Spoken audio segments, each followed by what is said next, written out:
This is Tuba. Yes. Tuba. Could you tell me if Pepe is a pepperoni? Pepperoni? Yeah. Yes, Pepe. Ronnie, R-O-N-I. Is there a man by that name, Pepperoni? Yes. You want to talk to a man by the name of Pepperoni? Si, yes. Pepe. Pepe. His name is Pepe. What's his first name? P-E-P. Pepe. Pepperoni. Pepperoni! Pepperoni here!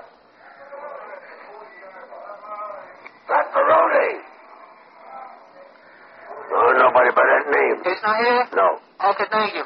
The folks who brought you America's Next Top Model introduce America's Next Top Clown, starring Tyra Banks. Okay, judges, what did you think of Blinky's performance? Ronald McDonald. Blinky! It was just all right for me. The baggy pants are the bomb, but spraying the seltzer bottle, it's been done.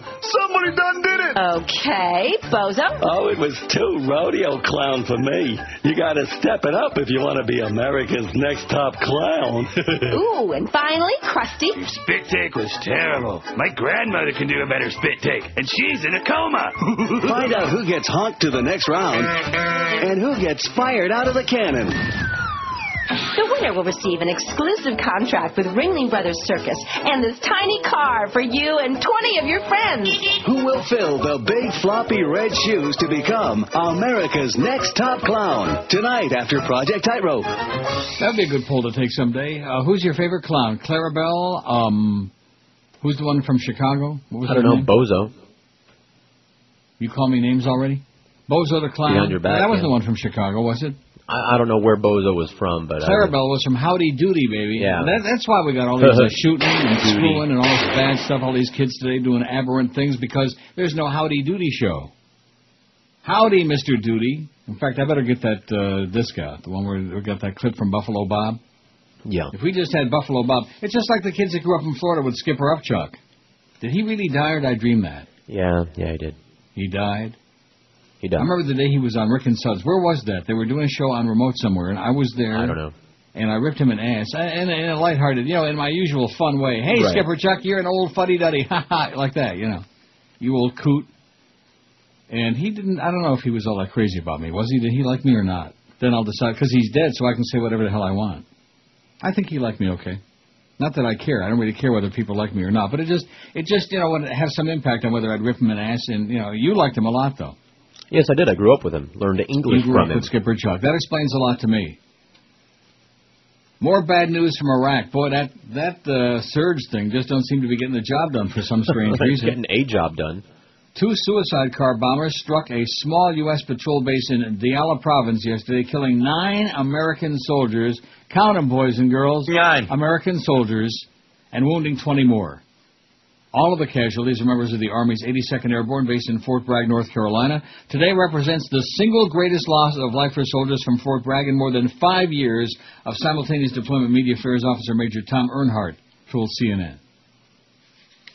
And the beat goes on, and more, and everybody's all whipped up about Virginia Tech, which I understand, and rightfully so. There were like 32 kids who died, in the prime of their lives, who didn't get a chance to relive their lives, and people ought to be outraged and foaming at the mouth, but nevertheless, every day there are these people dying. 9 right there, 9, count them, and it's just like another number, like another statistic.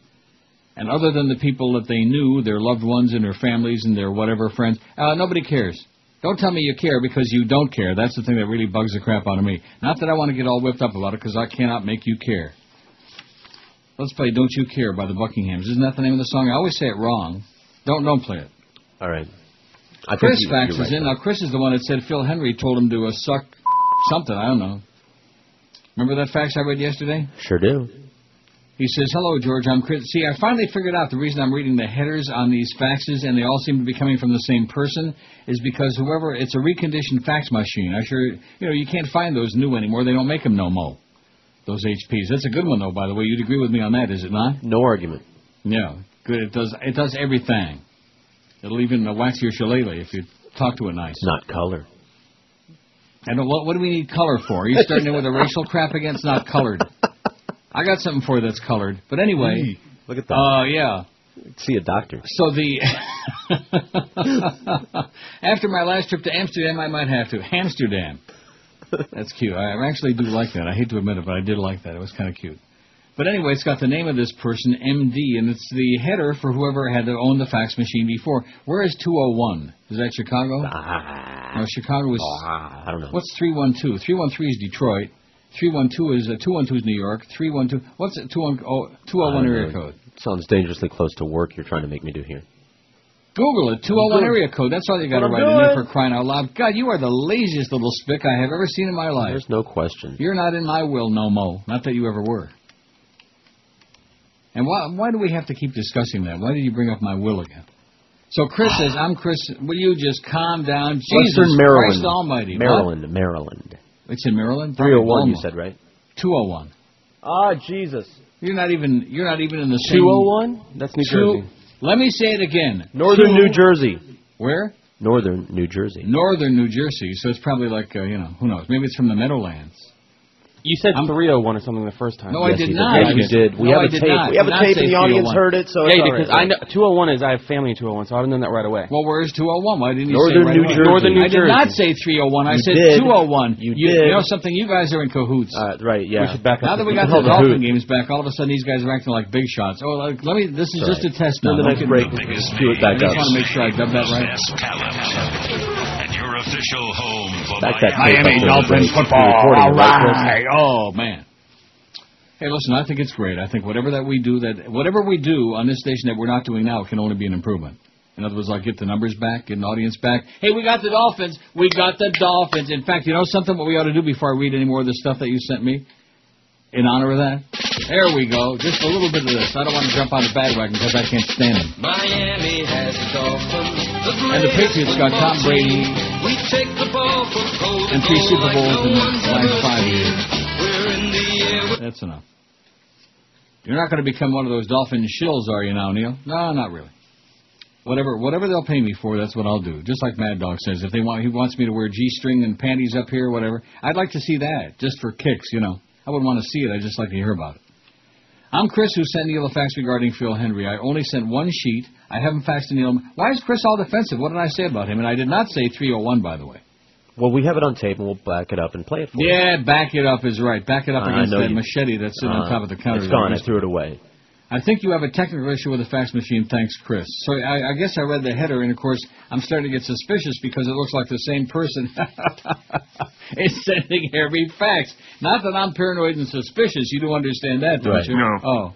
I stuck my name on there now. I don't know if I changed the number. I think I did. It doesn't make any difference. What difference does it make? Listen, keep the faxes coming, okay? It's good material, and it sure as hell beats those stupid-ass phone calls that really blow. They're bad. They are so bad. I got a thing here. What would you call this? A thing? An award. An award? Yeah, award my ass. Get out of here. I'll stick a ribbon on it. Caustically comic founder of the format, Neil Rogers. I like that. Caustically comic founder of the format. That's a good description of this fat old queen. Trailblazer, it's an award, and it's signed Aldous Tyler, administrator of Nonstop Radio. And the signature looks like he's about 100 years old, probably, from Madison, Wisconsin. Well, thank you, Aldous. And it's got I'll get into that in a second. Pat myself on the back. Nice going, old man. You're legendary, man. Yeah. Just give me the money. Tomorrow's Woodbine Wednesday, by the way, so give me a lot of extra money because I know I'm going to lose my ass. I don't really mind. I have a good time. People say, well, why do you waste your time playing the slots? Why don't you play something a little more intellectual, because I enjoy it. Because I wanna. Is that a good enough answer? It's my money. I wanna.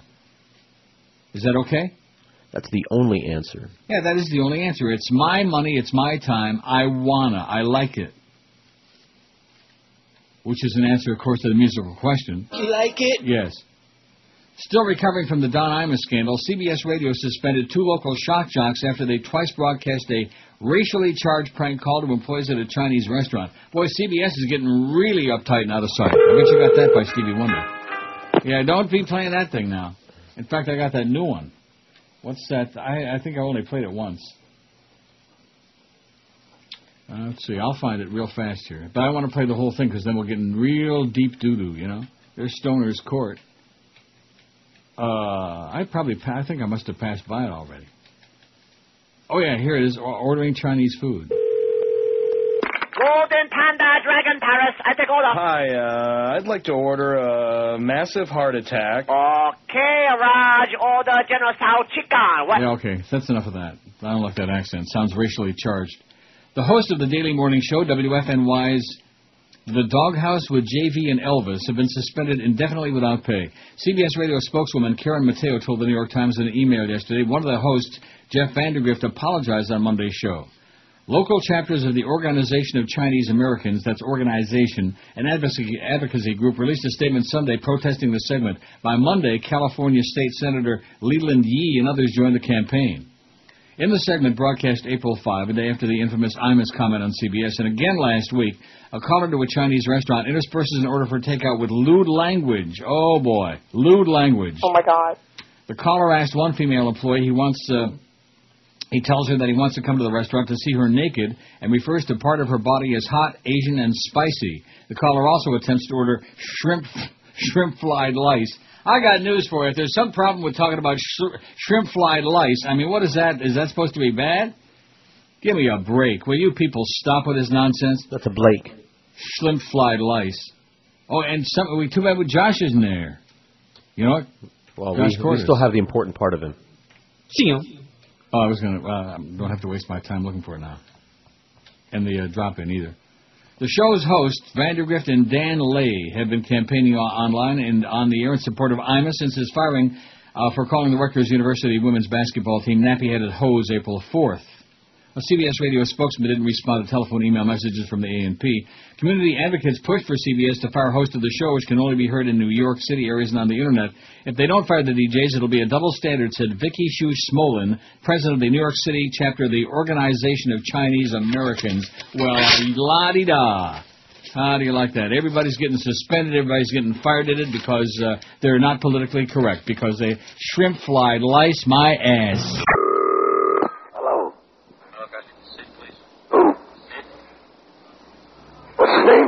Sit down, D-O-W-N. C-W?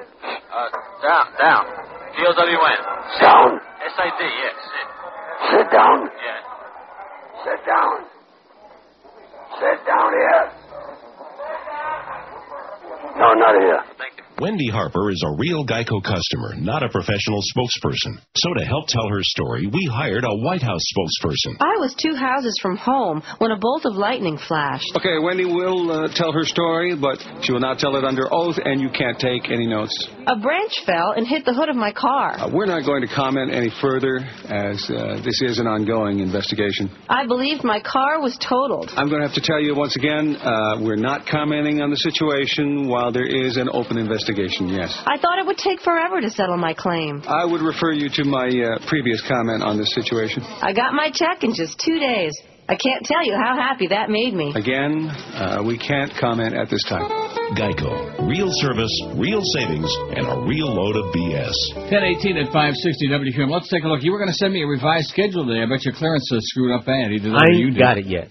You ain't got it yet? I ain't. Well, what the hell is that all about? Come on, let's get with it. When are you going to put the new schedule up? About 10 till midnight tonight? You bozo, you fairy. Right. Anyway, Mad Dog is at the Dolphin camp. Is that what the deal is? He's at camp. I went to camp when I was 16 years old. I went to summer camp. How was it? Bellow Snyder summer camp in Inlet, New York, up in the Adirondacks. How was it? Yeah, summer fun, summer not. It was great. It was all right. I missed, that was the first time I'd ever been away from home for any, period of time, being the little pansy. I used to really like Bible camp. And then I started, the second day, I thought, gee, I don't ever want to leave this place. This is a lot of fun. Mm-hmm, sure. And there's all these hot young guys running around naked, too. That's not what I was thinking about. Mad Dog is at the Dolphin camp, 2 to 4. Then Power Hour with Hank and the Mad Dog, 4 to 5. 5 to 6:30, it's the Humper Solo. Probably with some food along, though, too, it would seem. And then 6:30, it's Marlins on deck. Marlins and I'm reading yesterday's schedule, but it's the same. Thank God. Boy, that's not good. 7:05, Marlins and the Braves. Marlins won 8-7 last night. Any interest? No. And then the Heat rewind at 10:30, which means the Heat must be playing again in the playoffs. They lost to the Bulls that opening game, right, John? Or Chris, whatever.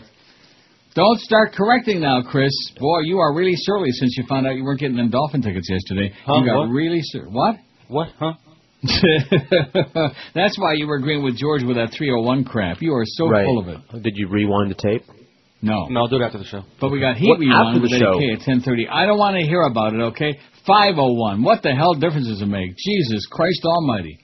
And then game night with Eddie K at 1:30. Georgia just PO'd 1:30 and 11:30. That's supposed to be. Well, whatever. Nobody cares. We don't have the Heat games anyway. It's on IOD, and so this business that we're trying to siphon some audience off of the Heat. Well, here's the Heat rewind. Yeah, rewind this, okay? Rewind your tape there.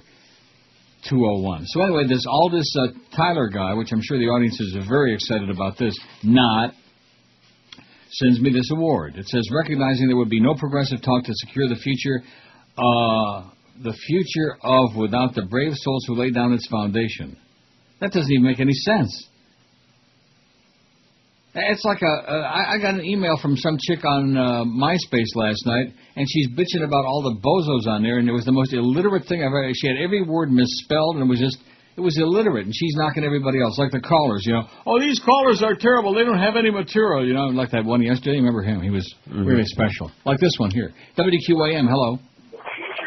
Hey, Neil. Yes, morning. Sir. I don't know Good morning. if all those two bozos that you're working with there, but you definitely said 201 first. Yeah, I know that. All right. Have a great day. Rewind it now. I don't want to. Will you stop? I didn't say 301 at any point. I said 312 is Chicago, 313 is Detroit, and 212 is New York. That's what I said. I don't care either. You're the one that keeps bringing it up. I'll tell you, when you were on vacation that week and Josh was in there, he did a sensational job. He always does. I'm just thinking out loud. I'm not saying that for any reason at all. Out loud! But I'm just thinking out loud, What was his name? Bill Tech was on the Whammy. Boy, that channel. You can give Marvin Rahman a kiss again. Thank him so much for embarrassing and humiliating and degrading me and getting me on there. You could have been okay if it would have been done right, but they wouldn't listen to me. Well, I mean, it's like always. What would I know about anything? The Neil Rogers show? What would I know about it? Anyway, my name is on here, and it's got, I guess, because you made a copy of this, it's got like a... one of those embossed things. What do you call it? Oh, it's a gold sticker. A gold sticker. Star, like I get a gold star and a purple jelly bean. All right. Caustically comic founder of the format. That is correct. I'm caustic and I'm comic and I'm a founder of the format. And I'm going to lay down on it now and take a rest because I'm old. Is hereby awarded the certificate of appreciation for his many contributions toward making progressive talk worth fighting for. And it's dated April 6th, 2007. Here's the letter. Non-stop radio is dedicated to securing the future of progressive talk around the country by putting it back on in markets that are losing their progressive talk stations and establishing new outlets in markets that have never had the privilege of listening to an alternative point of view. In other words, as opposed to right-wing, hair-mongering like fascist propaganda. Or as they say, propagander. I'd like to take a propagander at certain things, like maybe Brady Quinn Naked. I'd like to have a propagander with that, just for the hell of it, just so I'd be in my memory bank. Hey, Brady.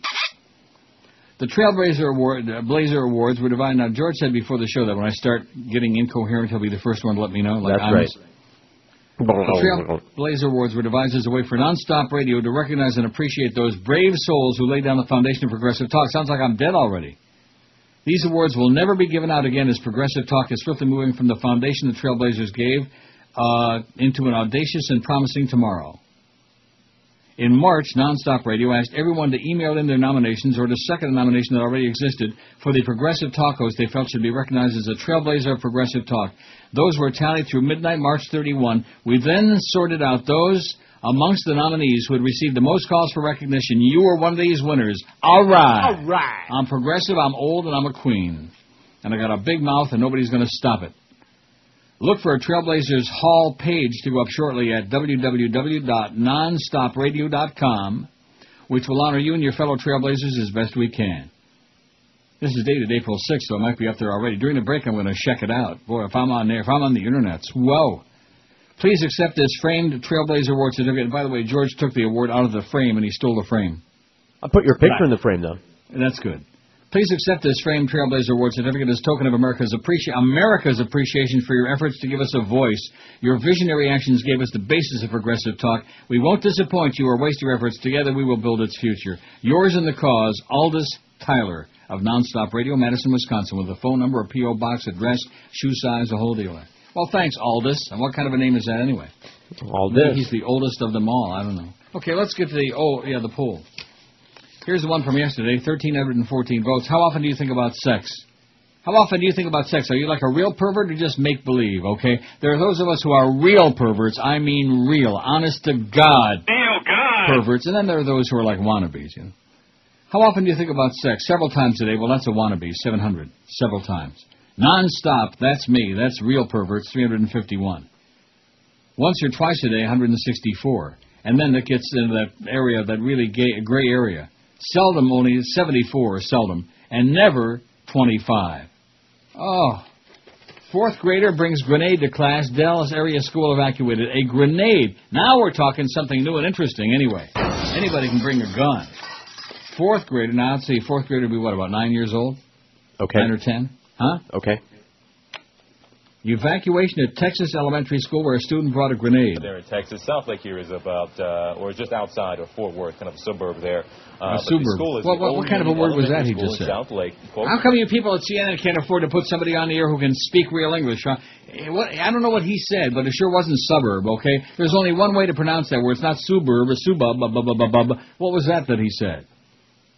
I don't know. Evacuation at Texas elementary school. A kid brought a grenade to class. That's the American effing way, baby. Let's kill some people. Come on.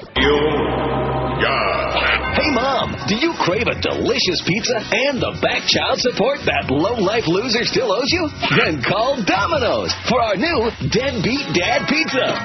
Domino's Deadbeat Dad Pizza. Speak of the devil, it's you. Oh, hey, here's your pizza. How much do I owe you? $7,500. Oh, here's a 20. A 20? Yeah, I would add the rest of it if New York had covered the spread. Oh, hey, how's little Sally doing anyway? Her name is Susie, and you used that excuse last time. Well, tell her Daddy's asking about her and give her these fudgems, okay? She needs new shoes, and you give her fudgems. Yeah, they're $3.99. I'll just take it off what I owe you. Okay. Domino's Deadbeat Dad Pizza. Open the door. It's that SOB. 10:32 at 560 WQAM. Happy Tuesday from QM, the home of the Dolphins. Oh! Or is that the Dolphins? How do you say that? The Dolphins? That's how you say it. No, that's not how I say it. I say the Dolphins because I can speak properly. I'm not that fat and I don't have my neck like connected to my chin bone. However that goes. I can breathe a little bit, what I'm trying to say. I have a little bit of energy, not a whole lot. Although when I'm in Amsterdam, all of a sudden I whip up a whole bunch of energy. I whip it. 874 votes on the poll today. I like this poll. It's a good one. I have no idea who sent it. Because the header had that same name on it, Ween MD, and of course this is somebody fairly regular poll person. I don't know who it is. You know what I mean? Yes, you can tell by the, what? Yes, I do. Most people vastly overestimate their ability to blank. 874 votes. Reason or think for themselves, 339. That's not what I voted. I voted for the one that's number 2 right now, and so did you, I think. Right. Most people vastly overestimate their ability to be funny, 187. Like the callers on these shows, for example. Oh, I'm really funny. Let me call and make a sound, okay? Oh, brother. To drive, 164. And I noticed this past weekend, being in South Florida, you're not getting any better. I noticed the driving abilities or lack thereof really, really sad. Bad and sad and just a tad unacceptable. Horrible. Drive, 164. Make love, 108. Well, there are a lot of, I guess every guy considers himself a master swordsman, but I guess if you were to talk to the ladies that he was consorting with, they might give you a different opinion. Most people vastly overestimate their own ability to speak, a.k.a. make sounds with their mouth, 53. And cook, 23. Cook. Most people overestimate. Well, I don't know. What do you think about that? I guess there are those who must. Hey, I'll cook you a good meal, and it's not. 880 vote. Boy, Chris is sitting back. He's just fat and sassy today. He's always got the first part of that licked anyway, the fat part, because he knows he would get 1,000 votes easy on this one. That's a pretty good poll, as polls go. We have 1,338 friends in MySpace. And let me just also say this. After I went through that rant, it's some guy named Nick. And guess who clued me in on that? KJ's wife. What's her name? Jeannie. Jeannie, that's right. Thanks, Jeannie. She clued me in on the fact over the weekend that this goofball Nick had started his own kind of like side Neil Rogers. There's only one. There's only one for the audience. My show page, Neil Rogers, and the show, and that's it. And all you other goofballs that want to start your own page in the fan space, what is wrong with you people, okay? What is wrong with you? I have no life. To touch the flesh, to wear the flesh, to eat and be one with the flesh.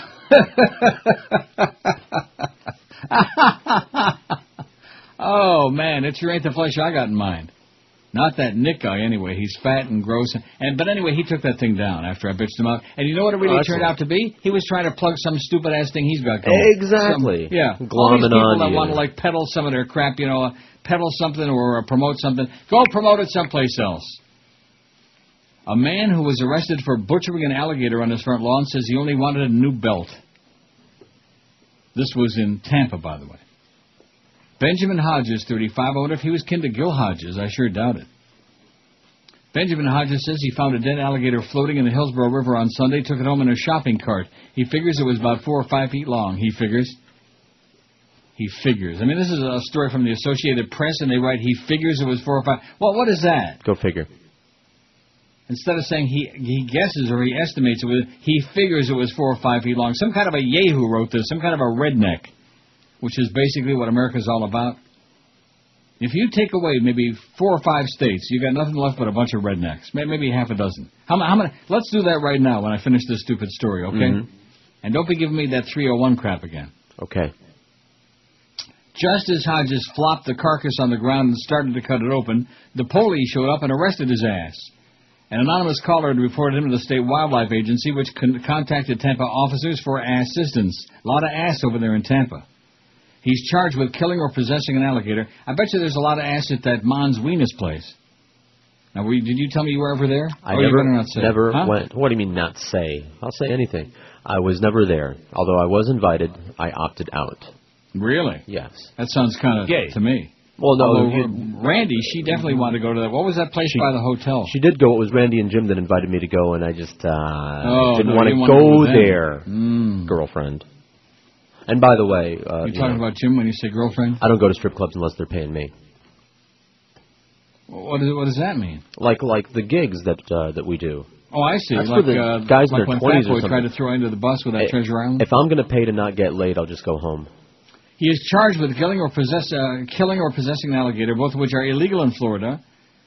Well, it was already dead, according to this. He figures it was dead. It's a felony punishable by up to 60 days in jail and a $500 fine. Hodges said he knew of a man at a flea market who might be able to craft a belt for him. I don't think there was anything illegal about skinning a dead gator, he told the Tampa Tribune. He's free on $2,000 bond. The American alligator is protected in Florida as a species of special concern, and hunting is tightly controlled. Only state-licensed trappers can kill alligators out of season. Well, it was already floating around dead. He just wanted to make a little belt. As for dead alligators, officials recommend letting turtles or crabs dispose of them naturally. How do you like that? Dead alligator with crabs. Boy, that's bad. Talk about luck turning south. It's really bad. Okay, now let's list the states that are not redneck yahoo states. Okay, I'm going to make a list. New York. All right, California. New Jersey, and I put that down. I don't know. That's they have other issues, but they're not rednecks, that's for sure. Massachusetts. Well, I guess all of New England, huh? The New England, yeah. Maine, New Hampshire, Vermont, Rhode Island, and Connecticut, as some idiots say. Mm-hmm. California. Oregon, Washington. Oregon, Washington. See, there's a whole bunch of them. Wisconsin. Oh, yeah, right. We're Madison. Illinois. We were talking about that this morning. Illinois. Sure. What am I leaving out? I think that's it. I think you're done. Michigan? Now, there's a bunch of rednecks in Michigan. Don't kid yourself. I lived in Michigan for 12 years. A lot of rednecks there. A lot of yahoos. I was the pioneer of small market radio. Michigan, from Albion, Michigan to Marshall, Michigan to Hillsdale, Michigan. I beg your pardon? That award. That's what it says. Yeah, pioneer of small market BS radio. So there's 2, 4, 6, 8, 10, 12, 13. I would add Hawaii. It's a pretty progressive place. 14. Wow, that leaves 36 redneck states. See, it's not a good balance when you come right down to it. And I think I was pretty generous putting Jersey in there, and maybe even New Hampshire. New Hampshire are craggy rednecks, basically. They're not like your typical southern rednecks, but they're... I could have probably put Pennsylvania on here, couldn't I? Maryland. Maryland's another one, right? What about Delaware? Are there any people in Delaware? No. How many people in Delaware? About 30, man. I don't know. There's probably plenty of rednecks in Delaware. There's plenty of dark folks in Delaware, I'll tell you that. I was once, I forget where the hell I was going. Well, I always forget where I'm going. But I was in that neck of the woods, and I was going to go to Dover Downs Racetrack, I believe, and I got in it. What's the city? Is it? I guess it's Dover.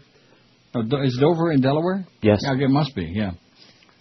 And I got into a part of town where there were no white people anywhere, and I thought, I'm going to turn around and go back. I'm not going to find the track. Now, that may sound like a racial thing. It's like one time in Chicago, we took the shortcut down to to Washington Park or Sportsman's Park, and that was not a good idea. It was not really. And your friend Cheryl and her husband at that time, Mitch Weenie, he was panicking, man. He was having real bad spilkies, really bad. Oh, yeah, what are we going to do? Turn around and go back. Come on, Mitch, you've seen a few dark folks in your time. Just quit the crap already, will you please? It was no big Timmus, and then we stopped and asked directions, and they looked at us like, what are you honkies doing in this part of town? Like that, But it was okay. We got there in one piece. And the people at the track, I think it was Sportsman's Park, were extremely unfriendly. And, I don't know, they were just hostile. Maybe they knew we were from Florida. Oh, God, I get choked up thinking about it. Anytime you go anywhere, don't tell them you're from the U.S. if you're, traveling abroad. And if you're traveling in the U.S., do not tell them you're from Florida. They'll kick your ass. Ricky, a blow. 1, 2, 3, 4, more bombs drop. 5, 6, 7, 8, more bombs drop. 9, 10, 11, 12, more bombs drop. We're going to drop the bombs. Around the clock, we're going to drop them bombs and make them dead. Blow that rag right off their head. We're going to bomb around the clock tonight. We're going to bomb, knock out their lights. We're going to bomb around the clock tonight.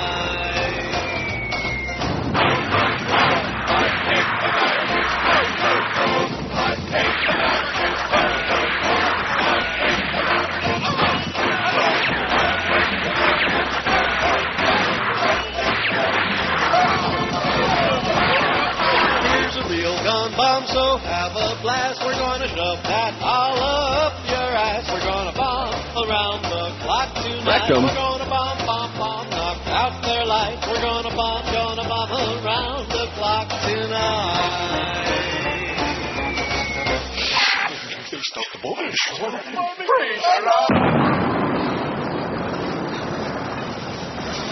Wrecked him? Hell, it damn near killed him. Damn near. 14 to 11 at 560 WQAM. So Brandon, your close personal online MySpace friend, has a list that he made of non-redneck states, and he has all the ones that I said, but he also adds Ohio. I guess Brandon's never been to Ohio. I mean, outside of Cleveland and maybe, Yahoo City, baby. Rednecks. Like Indiana. I don't see much difference between Ohio and Indiana, do you? No. Do you? No. Oh. And Alaska, he says, my God, are there any progressive people in Alaska? To the left of Tilda the Hun? Of course not. And then he's got one other one, Nevada. Oh, brother, we're not talking about tourists. We're talking about residentes, okay? So, not a bad job, but a little bit carried away there. By the way, something. Go right ahead. Jim and Hank will both be at the camp today. So you can make a little adjustment there when you read the schedule. You know something? I'm going to adjust my foot. You know who's it's going to be in? Clarence, okay? Who cares? Who cares? See, you don't understand how important this is. No, let me say it again. Who freaking cares, okay? This is the kind of crap that he comes in there and talks about. This is the only solution we got is to take him and just hang his ass right out there by the fag pole. There must be a big fag pole right up there on 441 somewhere. Yeah. What a jackass you are, Clarence. You're an idiot. You're an that last fax I just sent, did it go through? Who cares? Yes. Okay, From good. Chuck?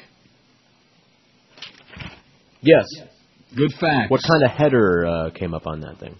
George. Excellent. And underneath it says CC... Oh, that's where he's from. Yes. No, excuse me. He's in Palm Beach. It says, Dear Neil, after listening to you for many years, I've concluded that your opinion of the average American is absolutely correct. Absolutely correct, sir. 38 million people last week picked up the phone and voted on American Idol. 38 million. Oh, my God. That says it all. I recently found a website I'd like to recommend to you and your listeners, johns.net. Jonh. Do you think he's got that spelled right? johnhs.net. You should watch these documentaries when you have time. America, Freedom to Fascism, Big Brother, Big Business, and Iraq for Sale, The War Profiteers. I've seen that one. This is unbelievable. This is what Chuck says. Now I know you reside in Canada. I'll be there soon, says Chuck in West Palm. Good luck to you, Chuck. We'll see you at the border, Ray. Bring along some warm pantaloonies for the wintertime. Oh, there's Jessica Lynch is on there right now. It's talking about how she had that dramatic rescue. We'll try to And Pat Tillman's brother was on there saying that they butchered his ass and that it was all a bunch That's of crap right. and they lied. Destroyed all the evidence. They destroyed all the evidence because there was a big cover-up. All this crap been going on. Now there's a committee looking into the accounts of all this stuff. And, of course, they lied like hell about her rescue and all the other stuff. Right. Now but that's all to try to justify the fact that we were there in the first place, which we shouldn't have been. We shouldn't be there now. And we got a bunch of weak-kneed, jelly-livered bunch of idiots out there called politicians. Bada-beep, bada-boop, bada-bop. And while they're sitting around going bada-beep, bada-boop, bada-bop, more and more innocent people are dying. Why do you hate America, commie? 913 votes on the poll today. Most people vastly overestimate their own ability to reason, think, learn for themselves. 352. Reason my ass. That's unreasonable. How can you reason when you don't use your brain? How can you reason when you just brainwash, when you're like a lemming, when you're like an automaton, as they say? Whoever they are. Rednecks probably say that. Automaton. They don't know words that big. Most people vastly overestimate their own ability to be funny. 202. Yeah, just listen to the callers on this show anytime, any day, any place. Be funny. Drive 170. Make love 112. Oh, yeah, all the expert swordsmen out there, man.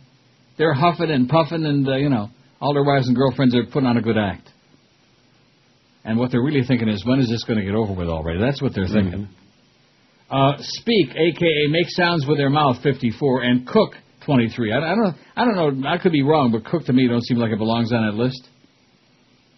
Although I guess there are a lot of women. Women couldn't boil water, Like my mom. 13. I beg your pardon? My mother. Your mother's a bad cook? Well, she couldn't don't have much microwave going. a burrito. That bitch don't have much going for her, does she? I hate to call your mother a bitch, but in her capacity for evil, she's in fact, number one. I think you would probably say that would be an insult to all bitches all over the world to call Mama correct. a bitch. That's right. Mamacita. Evil. Well, when's she going to croak already? I don't know. Any minute now, I think. At least my mother had the decency to croak, for crying out loud, right there in the hospital. I'm sure mine will make it to 99 also. On her 91st birthday. Boy, I got good genes going for me, baby. My father, as much of a miserable bastard as he was, that's why he lived so long. The miserable bastards live forever. He lived to 90, I think. Maybe a little more than that. I don't know. And she died on her 91st birthday, Mamacita. So I ought to, by all, if I'd stop eating ice cream now, I will admit this to you, and you're not going to be really happy with it. All it was 189 on the scale this morning. That's not too bad, eh? Huh? Not bad at all. Not bad, 189. Although I was down to 181 here about a month ago, and I found some more. I lost some weight and I found it. Too bad. I'm not doing all so bad, although I'm fat. I'm disgusting. I can reach down here and pinch a whole... Several inches? Oh, foot and a half? I wish. About $1.50? At any rate, so what did I have yesterday? You know what I'm hooked on now? I finally weaned myself off the Haagen-Dazs banana nut ice cream. Oh, that'll add years to your life. Well, too bad, because I got a bad substitute. Even worse. Haagen-Dazs Rocky Road. Did you know that Haagen-Dazs made a Rocky Road that you can buy in the store? No. They do. You can buy it in a convenience store. You can buy it anywhere. You can buy it like at a gas station. You can buy it like at a auto parts store. Haagen-Dazs Rocky Road, baby. And you know me, I love my Rocky Road. Almost as much as Rocky Echeverria, especially the one episode where he had only the towel on, Yeah, I know that. I can't get that out of my mind. That meeting, that encounter, perform an exorcism for you. No, he was a really friendly guy. He's a nice guy, Stephen Bauer, who used to be Rocky Echeverria, who was on Que Pasa USA. That was on so long ago that probably most of these people listening don't even know from Que Pasa USA. Do you think, how many years ago would you say that was on? I don't know. It was big locally, so all the old-timers in the audience, like us, we remember. USA. Anyway, so how did that come about? I met him at a Panther game in the old Miami Arena, so it's many years ago. And he came to the station a couple times. Is that what it was? No, I had never met him before. You didn't understand. I had never met him before. And so I guess one of our intermediaries brought him to the game to introduce me to him, or the other way around. And so, somebody calls to me. I'm sitting in my seat before the game, and somebody calls out to me. And I go up there, and this listener of ours, who's the intermediary, the pimp, he says, "Hey, I want you guys to meet." And Stephen Bauer put his. Now, listen. If there's somebody I like, I'll give him a good hug. Okay, you know me. I'm not really touchy feely unless it's somebody I like. If I like you a little bit too much, I won't let you go. But that's beside the point. But he gave me a hug. He grabbed onto me like I was his long lost. Like he really was just crazy about me. And that's something. And I thought, how come he didn't do this about 10 years ago when he had only that towel on? Now, he seemed like a pretty good guy, and then of course he had his drug problems. But everybody that's fine. Everybody in show business, they get a little bit of a nose problem. They get too much money. He came through it. He's back to making movies. Is he? He's a good guy. I like him. I like you, Stevie Bauer. Venezuela's Chavez says U.S. harboring terrorist jet bomber. I wonder if he's kin to Papa Bauer and Bert Bauer. Boy, that show has sure gone in the toilet, all you Guiding Light people, all you 3 people that watch that. That show has gone in the toilet. Jesus K. Christ, what a piece of turd that thing is now. It smells bad. When you turn your TV on, because here they show it at 3 in the afternoon on the Buffalo channel, on the Bufo channel. President Hugo Chavez Sunday accused U.S. President George W. Bush of harboring the convicted bomber of a Cuban airliner. I accuse the President of the U.S. of protecting an international terrorist, Chavez said. They have freed the father of all terrorists, the terrorist Luis Posada Carriles, Chavez said. His middle name is Posada. Now, is that a middle name, or is that like part of... How do you people explain all the 80 names? I don't understand the question. Is it a middle name, or is it like just part of a... it depends on how it's written. Luis Posada Carriles is middle name. Posada Carriles, but you see then...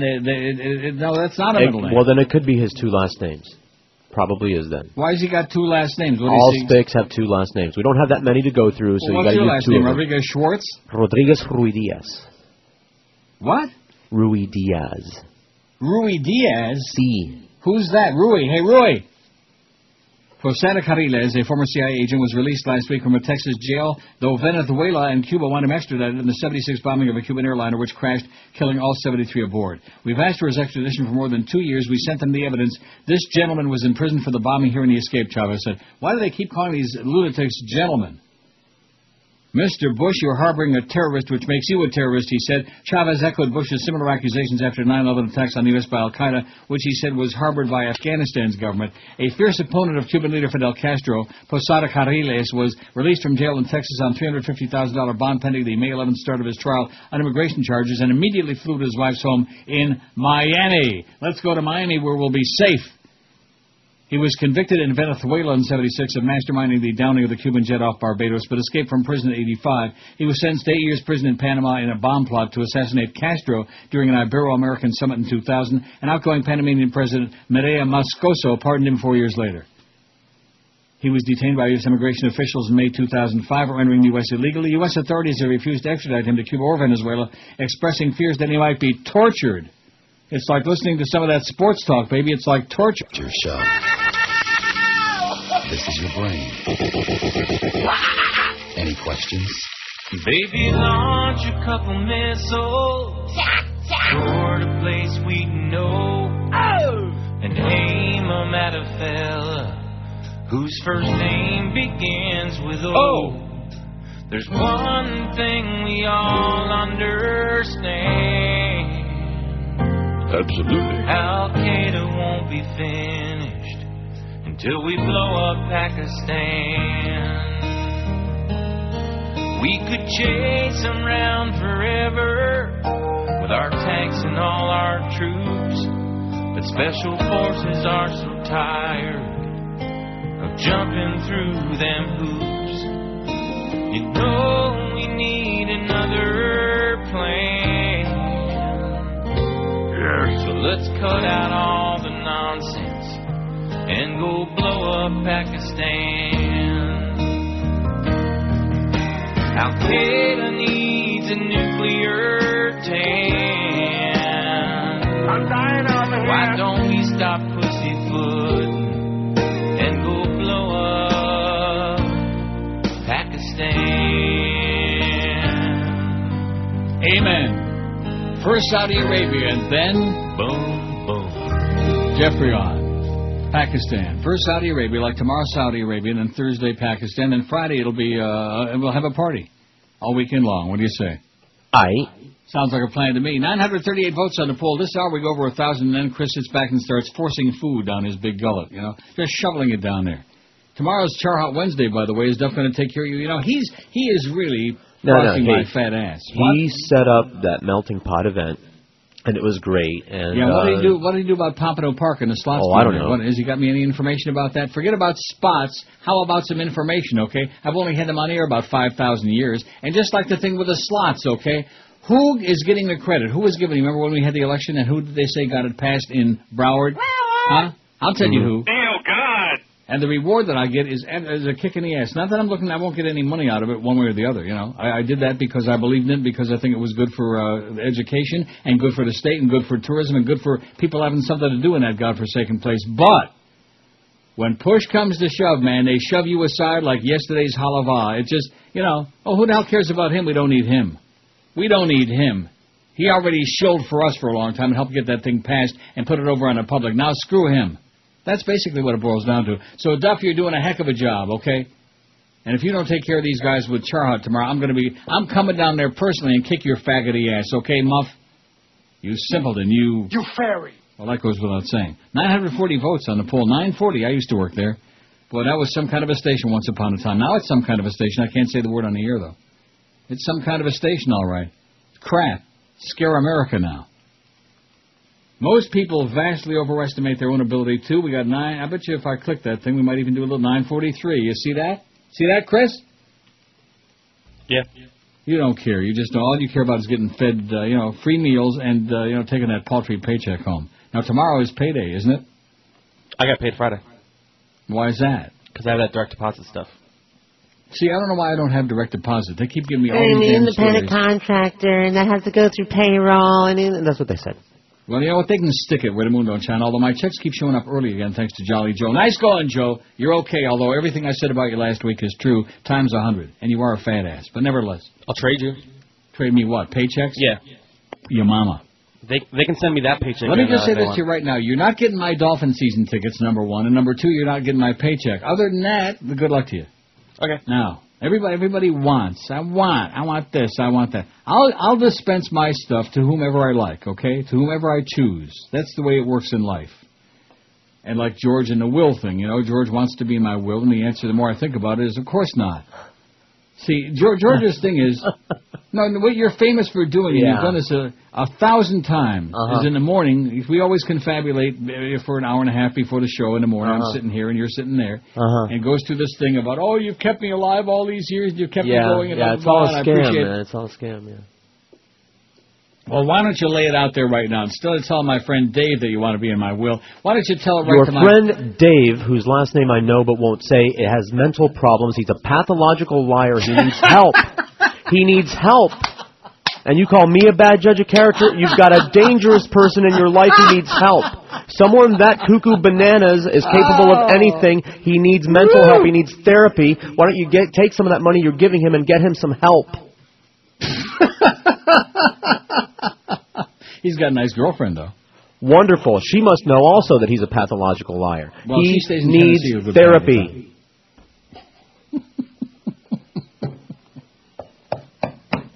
Starting tomorrow, we're doing like 5 a.m. till midnight. We can outdo that Ron and Ancient Paul, man. Oh, easy. The more I think about that is so... With one voice tied behind her back. It's just pathetic. It's just sad. But anyway, it's the market. It's a sad market. It's a sad place. I was there a couple days this weekend. I had a great time, by the way. 949 votes on the poll. Most people vastly overestimate their ability to reason/think/learn for themselves. 374. They're like Fredo. They think they're smart, and yet they're dumber than sawdust. To be funny, 208. To drive, 175. Make love, 114. To speak, a.k.a. make sounds with their mouth, 56. And cook, only 23. The cook thing, I'm almost tempted to tell Eric to get that off of there, but it adds a few votes, Don't take it off of there, Eric. Leave it on, but it just doesn't fit with the other ones, I don't overestimate my ability to cook. I'm not all that bad in the kitchen, Especially on the eating part. When you loves to eat, you gotta, Now, I don't want to tell you this. This is disgusting, okay? I already told you about the pint of Rocky Road Haagen-Dazs yesterday. I did have that. And today I got to mosey on down to the Eaton Center because I got to get my CoQ10, my GNC. I will say this, GNC once upon a time, I think the stuff they were selling was crap years ago. They got some pretty good stuff now. I don't know if you're a vitamin person. I think that's the only thing that keeps me alive. I take, the Centrum. Yeah, one a day. One a day, man. Chewable. That's like a bowel movement, one a day. What are you talking about? Big old horse-sized chewable pill. What? Man, you might as well as fart in Joyce's faces take those. Oh, okay? I'd love that. You really think you're getting some kind of benefit out of one a day? They got. Maybe I'll take two. But anyway, so I got to go get my CoQ10. Well, to make a long story short, the GNC, and I've told you this before, is right next to like the middle of the food court there in the Eaton Center. Well, there's several food courts, but it's right next to one of them. And they have a Mrs. Fields cookies, and they've got a Laura Secord ice cream, and they've got a big Bastard Robbins right there, like just a stone's throw from GNC. Now, it's going to require every ounce of energy because they do have Great Rocky Road at Bastard Robbins. You know that, don't you? Yeah. And you're not going to get me with this ice cream talk. I mean, I like ice cream, but you love it. Oh, I do. I admit it. I'm an ice cream junkie, man. I could sit here, if I weren't diabetic and it weren't bad for me, I could sit here and eat tubs of ice cream all day, every day. I know that's a disgusting thing to say, but I'm just being honest with you. I loves it, man. You probably don't have, like, cold-sensitive teeth either like some of us do. No, I don't. Well, there's another thing. I have a sensitive stomach, though, and boy, when you eat a lot of ice cream, wow, you better stay real close to home. You might be lactose intolerant. I bet you I am. So what does that mean? I don't drink milk. How about cheese? I eat a lot of cheese. Yeah, and ice cream is milk also, but there's a tablet you can take, you know. Oh, so then I can eat like 100 times more ice cream? Yeah, there you go. That's what you need. Until they have to chop my leg off and I go blind and all those other diabetic wonders. Die early, it'll make some people happy, yeah. Now, who's going to push me around? I still want to know. If I sign this 20-year extension of my deal, I want to know who's going to volunteer to push me around and empty my bag and point me in the right direction and bring a bunch of hot young guys up. Well, you could bring anybody up here if I couldn't see him and tell me, hey, here's everything, you know. You won't see through the cataracts. I would know. Believe you me, by touch? Would know. By You'll touch. Feel your way around? That's correct. I would know by the touch, by the feel of the skin. I think Chris is volunteering for that. I'll do the pushing, but he can change the bag. How's that? Yeah, push this. Now let's see, who was that? Was that Jackie Bales that did that push thing? I'm just trying to find it, you know, because you can only play it under the right circumstances. Sweet Jimmy Carter is looking for a miracle. The former president is trying to push puss in Bosnia. Right, and with a push like his, it's not easy to push. 958 votes. Now let's see, where did I leave off? Make love 115, speak, make sounds with their mouth 56, and cook 24. Somebody else voted for that because they're afeared I'm going to take it off of there. 24. Well, I don't know. I mean, if you have bad taste and you really cook a bunch of crap. Now, I started to tell you about the meatloaf that I ate last night. I ate the whole thing. Like a whole giant tray of meatloaf? No, I wouldn't say it was a giant tray. It's one of those things that you buy in the store. It's like pre-cooked. Oh, yeah, that ain't so much fun. No, it wasn't really all that much. I mean, they got breadcrumbs and stuff like that in there, you know. I know it had some carbs. It wasn't good. It had carbs in it, but I don't really care. It had some great gravy in it. And I just kept, cutting off a slice and another slice. I kept slicing it, baby, in the meatloaf, too. And I finally wound up eating the whole damn thing. And you're right, there's not that much to it. But it does sound like a gluttonous thing. It sounds very bad. Like I'm a pig, and I am, and I admit I like to eat. Am I supposed to apologize for that? I mean, if God didn't want us to eat, he wouldn't have invented forks and knives. You're very whiny. That's right. If the Lord didn't want us to eat, he wouldn't have invented plates and forks and microwaves and ovens and crap. Am I right? Right. Although I could live without the crap part. 9:51 on the poll. By the time this half hour ends, we'll be close to 1,000 votes. And then, in fact, when we come back, we got the big announcement. We got a big secret about the Dolphins and QAM. The way that was handled yesterday, it's like another insult to us in this show.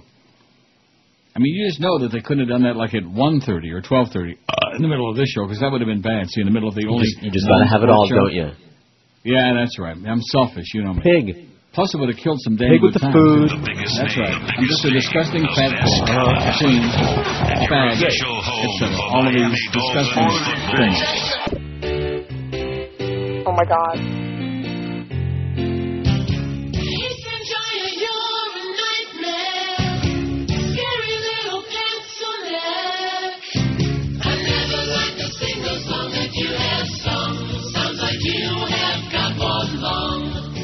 You're even worse than William Hung.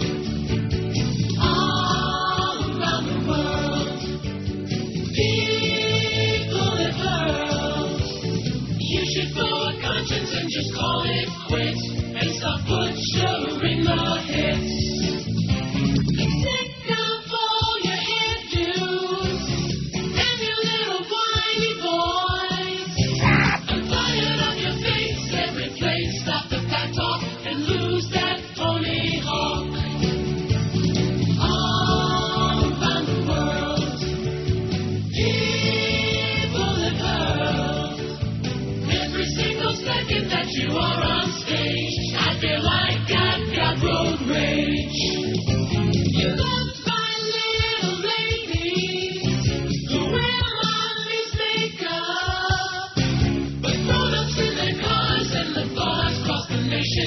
not wait till you're done. You're an abomination. Yes. All around the world, people in hurt. You're trying to be everybody's good pal. You're more painful than a root canal. Send China blows. Everyone knows. Send China stars. The world of jocks. All around the world. People have heard. Never like a single song that you have sung. You're even worse than William Hung. 11:19 at 560 WQAM. 38 million people voted on American Idol last week, according to that very disgruntled faxer.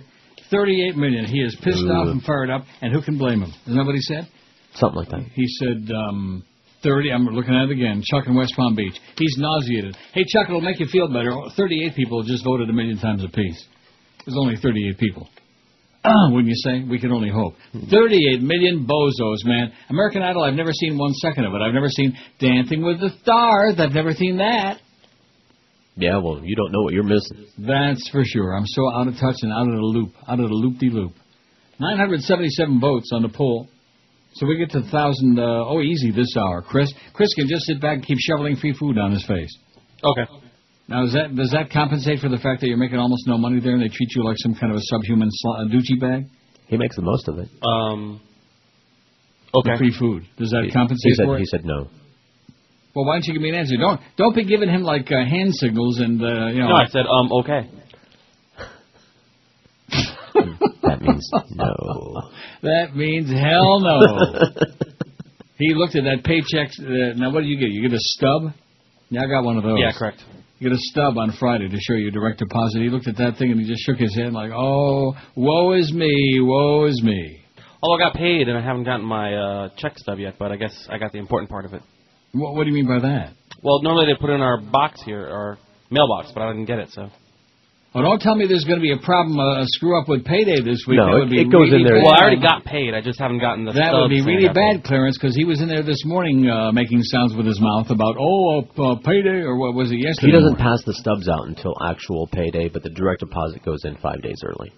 I see. So in other words, you'll get the stub tomorrow? Correct. I see. Well, it's something to look forward to, getting the stub. 5670560. But before we start with any calls or any other kind of nonsense, let's get to the important stuff.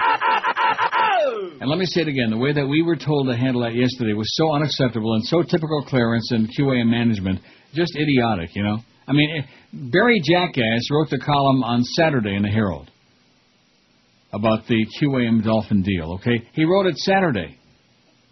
Everybody, and I mean everybody, even dogs knew it, that the Dolphins were coming back to QAM. There was no secret. Well, listen, it's not complete. Hasn't been made official. Hasn't been announced yet. Like we're trying to build up the big suspense for 2:30, and then I'm told, I don't want to say George told me this morning or Chris, but I'm told that when Mad Dog came on yesterday at 2 o'clock, he announced it right away as opposed to waiting until 2:30. That's what Chris told me.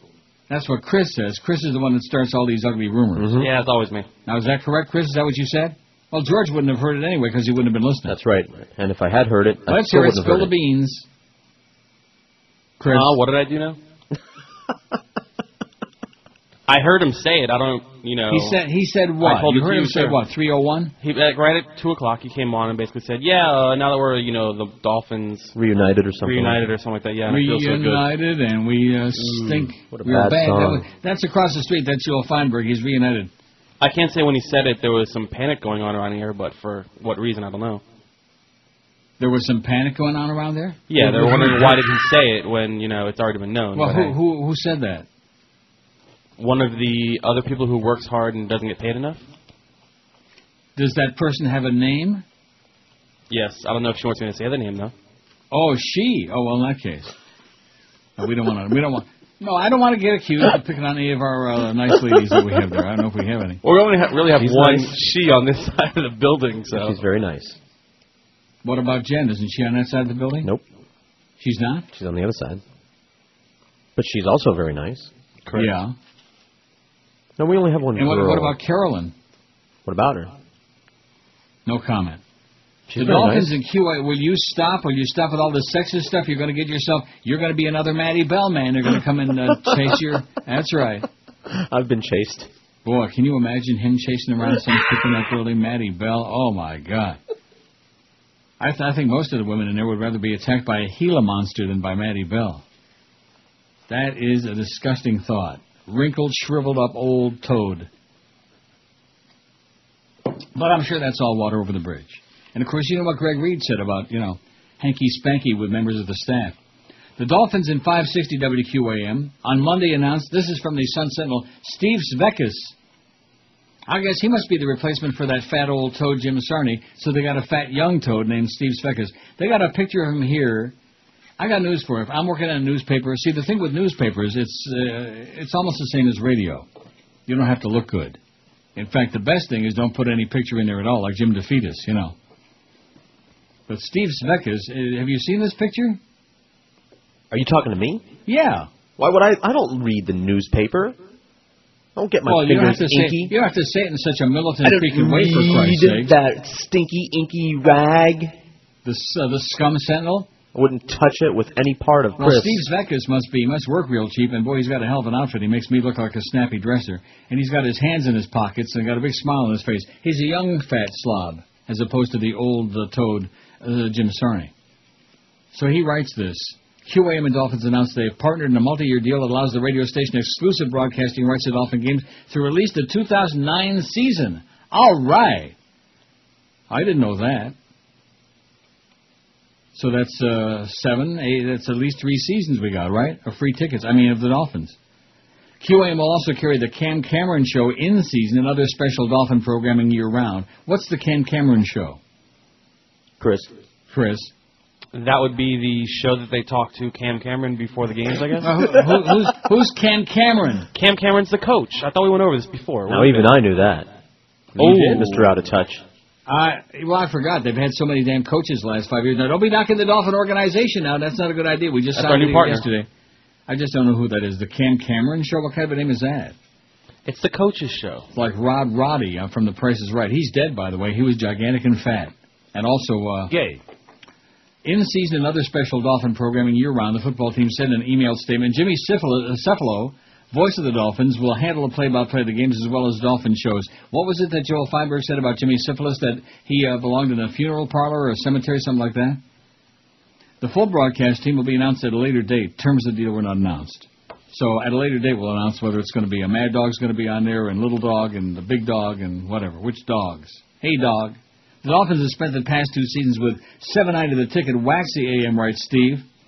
Under the terms of yesterday's agreement, WQAM is expected to build an extensive statewide radio network that allows Dolphin fans throughout the state to listen to the games. WQAM will also bring the strength of the Beasley Broadcast Group to the partnership by carrying special Dolphins programming and promotions on sister stations Power 96 and Kiss Country 99.9 FM. Kiss this. We're looking forward to this robust partnership with WQAM. The station is the sports talk radio leader in the market with a long history of serving South Florida. Brian Wiedemeyer, president of the Dolphins, said in the release. Both the Dolphins and QAM are committed to offering our fans the gold standard in game coverage, as well as news and insights about the Dolphins throughout the year. Added Joe Bell, Jolly Joe, vice president market manager of QAM. We're thrilled to have the Dolphins back at QM 560. And where's my lunch? This for the homo. Jesus land, Christian park, where you won't go to hell when you die. Oh, Jesus land, Christian park, where ignorance and hatred thrive. All right. Ride the holy roller will ride. The only roller coaster that never goes down. Try the Armageddon where the hand of God reaches through the clouds to rip all your clothes off. Bang, bang, bang, shoot the Christ till in June. Bang, bang, bang, abortion doctors do. Shake and bake, Jew dogs are fun to eat, while getting fondled by a cartoon character priest. Our Father that art us bread, help us answer all voices in our head. At our Nike sign, we're waving our snakes for Armageddon when you come to take us away. March, march in a bush Nazi parade. Cool up with a goofy great Guyana Kool-Aid. Ignorant dicks who wanna get their kicks. We put the fun in fundamentalists. Pray to the Lord to forgive you.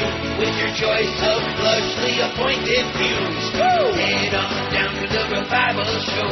Discourse of Billy, heroin, drink and blow. Jesus land, Christian park, where you won't go to hell when you die. Jesus land, Christian park, where ignorance and hatred thrive. All the Getskis all the time, baby. Too many goyim, that's the problem. It's 11:33, 27 to Luna QM, and your close personal friend and advisor of the show, Brandon, says, and he happens to be absolutely correct. Absolutely correct. A message I just received only moments ago. He says, by the way, the new drop you're playing promoting the Dolphin going into a break is too damn long and ponderous, and I would say this. Absolutely correct. That's exactly what I've been thinking all morning long here. We were just discussing that during the break. Yeah, why do we have to continue foisting, I mean, as much as we love the Mad Dog and his enthusiasm and he's great and yada yada, why do we have to continue foisting parts of games on the air? When are you going to stop with this already, Clarence, you idiot? I explained it to Chris, and you know the answer to that. More sports, more good. Listen. The biggest name. I mean, this guy's got a great voice. I like this part. Right. And your official home for Miami Dolphins football. Okay, that would be it right there. Not Jason Taylor, not Mad Dog going ballistic, bah, bah, bah, bah, bah, like that. More sports, more good, more better. What we need to do is like splice it together there and take that other stuff out of there. I don't think the Dolphins would care one iota. I don't think they'd care even a little teeny tiny bit. The Dolphins don't care, but the people in the building. But the people, not the people in the building, certain people in the building like Clarence freaking Darrow, okay, who's a simpleton. It's good. It's not good. It's bad. More sports, more good. It's bad. I have an email right here just screaming it. I can see the print flying off of that email screaming it's bad. It's not good. It's bad. It's too freaking long and ponderous, and it goes on and on and on. I'm going to tell you, the complaints are going to start coming in from the West Coast and the North Coast and the South Coast. You'll see. Lila Matsui. Sounds a little like chop suey, don't it? Oh, you shouldn't say that. You'll get canned just like those people in the CBS. Cut the crap. This is way too long. This is way too long for me to read right now. Let me find one that isn't so long. Ah, here's one. As you know, I've got a gigantic pile here because I'm not, the calls. Didn't I take a call already this morning? The guy said I said 201 and not 301. That was a good guy. WQAM, hello. It seems that if I'm part of management... Yeah, WQAM, hello. Hi, Neil. Yes. I tried to get into your show yesterday. I couldn't when you were working on those popsicles. Oh, working on what? You were working with the popsicles? I was working with popsicles, yeah. I wanted to help you. Oh, that was exciting. Jesus, you're a sexy guy. Oh.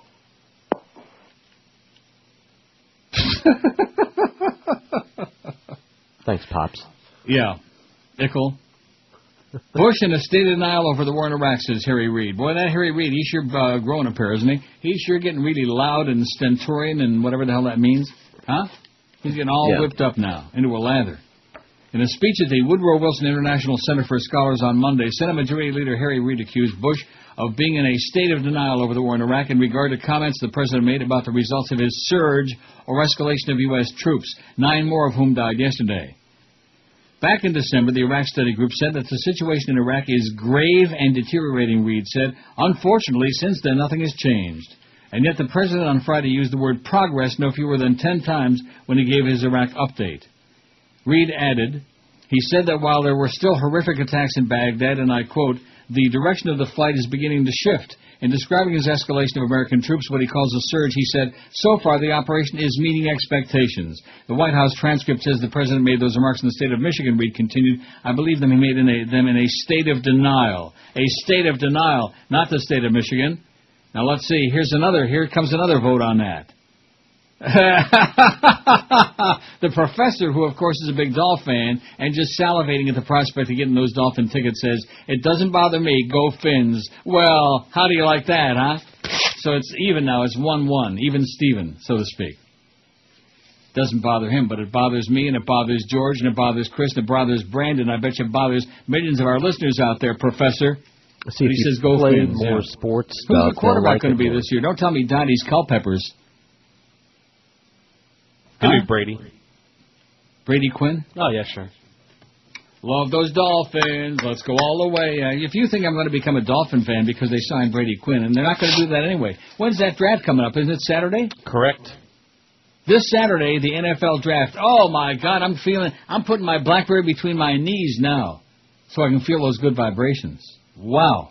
Talking about that guy about working popsicles, that guy that called a minute ago. You don't even know what I'm talking about, sir. You wouldn't know how to work a popsicle if they stuck a box of them in your... Rectum. Yeah, that's how you'd work it. And if they stuck him in deep enough, he'd be singing that Beatles song, We Can Work 'Em Out. When in doubt, work 'em out. Well, maybe we ought to take a poll on that. No, let's hear it. This isn't the, well, I don't know. What do you think? No, let's just listen to it. The biggest name. Well, let's not listen to that one. Let's listen to the other one. Your team, your station. All right. Games are here. Sports Radio 560. QAM. Now, what do you think of that one? Now, that one's okay. I don't hear them. Is that the exit or the ID? No, that wasn't the ID. You want? I'm not playing that damn ID right now. What is wrong with you? You want me to take up half of the show playing this stuff? Although you already have. You notice what? Well, let's play it again and do the break. Your team, all right. your station. All right. Miami Dolphins football. The games are here. Sports Radio 560. QAM.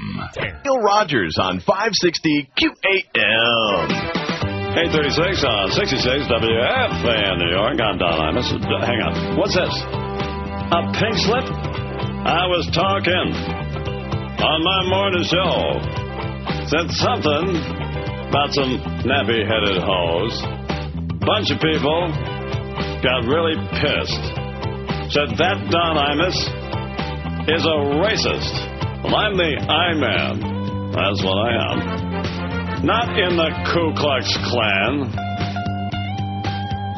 I'm the I-Man. That's right. That's me. And tell ya, I got canned. Bunch of dopey weasels. I told the world. I apologize. But that wasn't enough for that Reverend Sharpton guy. Thanks a lot, you spineless jerks.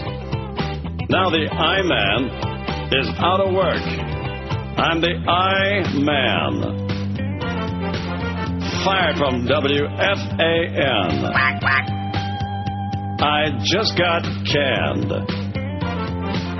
So I guess it's back to the ranch. You can't be serious. Wait a minute, serious? That gives me an idea. Hello, milk Karmazin? Yeah, Don Imus. Even on the phone, you can't understand him. He's just a little incoherent, okay? He's just a grumpy old man. I can relate to that. So the rumor around town I'm getting is that the Dolphins are going to sign Brady Quinn, and I'm going to be the towel boy in the locker room after the game and before the game.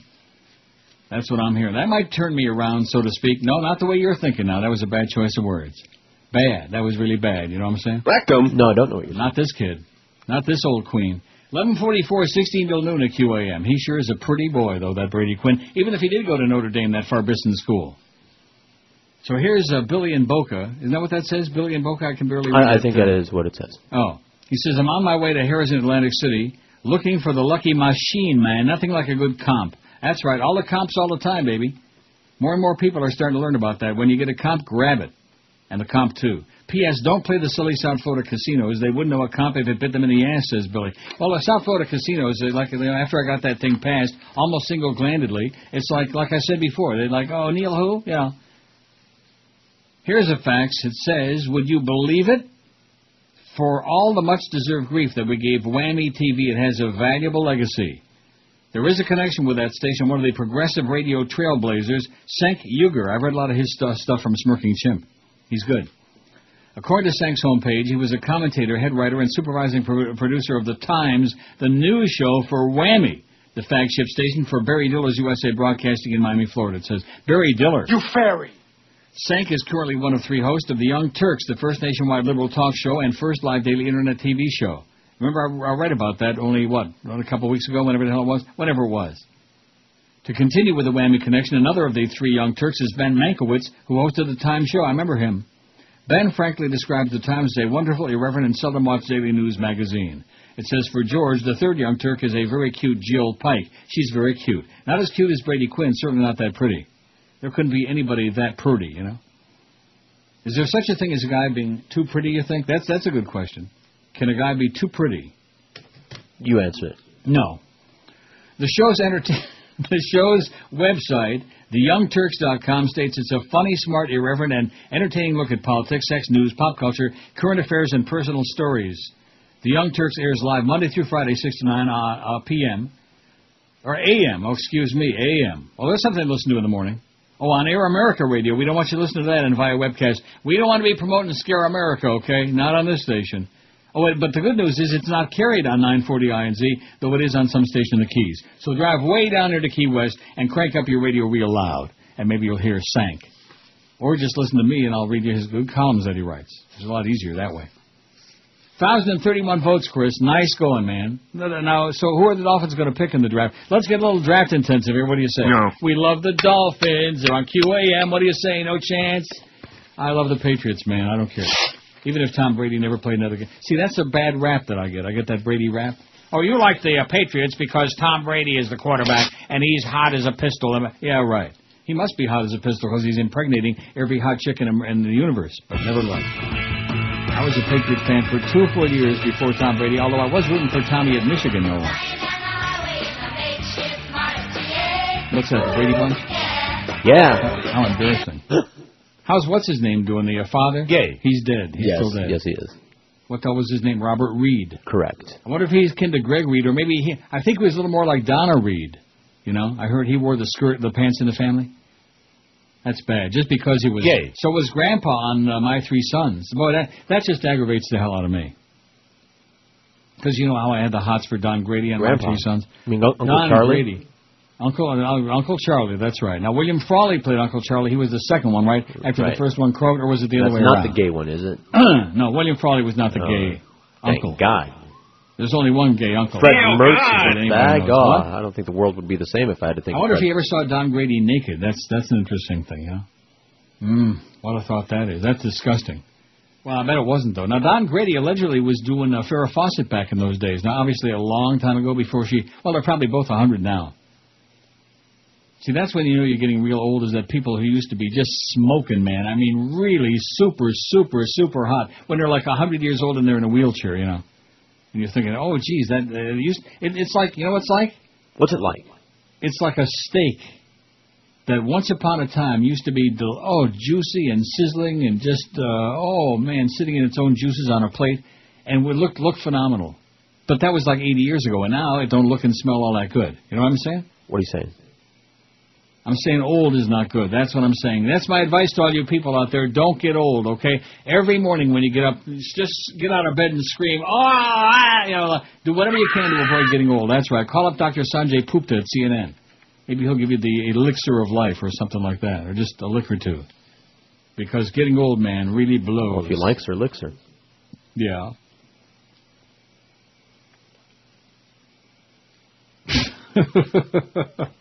But nevertheless, 1,044 votes on this poll today. Love that Brady Quinn, man. He could play on my team anytime. Although I hear that there's a lot of rumors about him, too.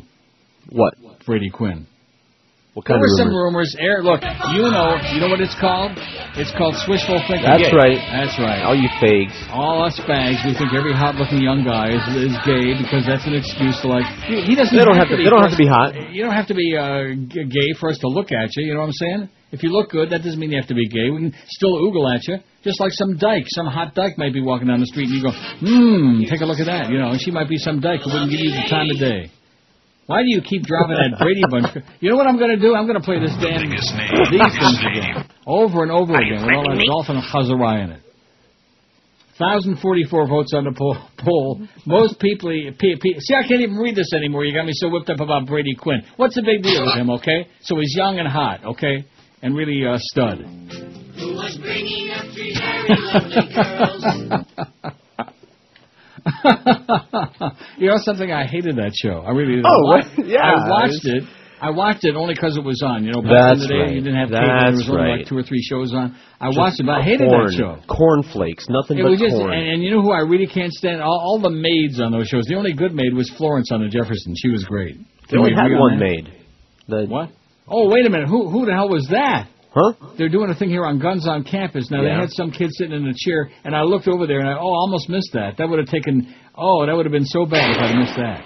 And they're talking about guns on campus. See, I should get serious about that instead of being just a professional faggot. Man, oh man, does he go to school at Virginia Tech? I'm leaving right now. I can be there by about 2:30. Take a gun. Talk about the student body. But anyway, stop with all the perversion, will you, okay? How did we turn from a very, important thing about that long rejoin, something extremely important to the future of this radio station and our careers, to a whole thing about Brady Quinn being hot and Neil wants to, scrub him down, or scrub him up, or just scrub him all around. 1,049 votes on the poll. Most people, I just can't read it. I can't do it. I'm just too tongue-tied from the thoughts of being the towel boy in that locker room. Most people vastly overestimate their own ability to reason, think, learn for themselves, 422. Brady, God. Be funny, 225. Drive, 195. Or is that I-95? It's 195, especially in South Florida. You can count the number of people who can really drive in South Florida on your fingers and toes. Make love, 125. Oh, they're all experts. Expert perverts. Speak, a.k.a. make sounds with their mouth, 58. And cook is still 24. And you know it doesn't really belong on there. Whatever. Now, what's our goal for today? We got over 2 hours to go. How's that possible? I feel like I've exerted so much energy here today, and of course, with all that Brady Quinn talk, I'm kind of drained. Can I say that? With all that talk, I'm rather emotionally and physically drained, but nevertheless, 1,053. What do we want to go for? 1,200? What do you say, Chris? You're the one that pretends to care sometimes. Yeah, let's go for 12. Yeah.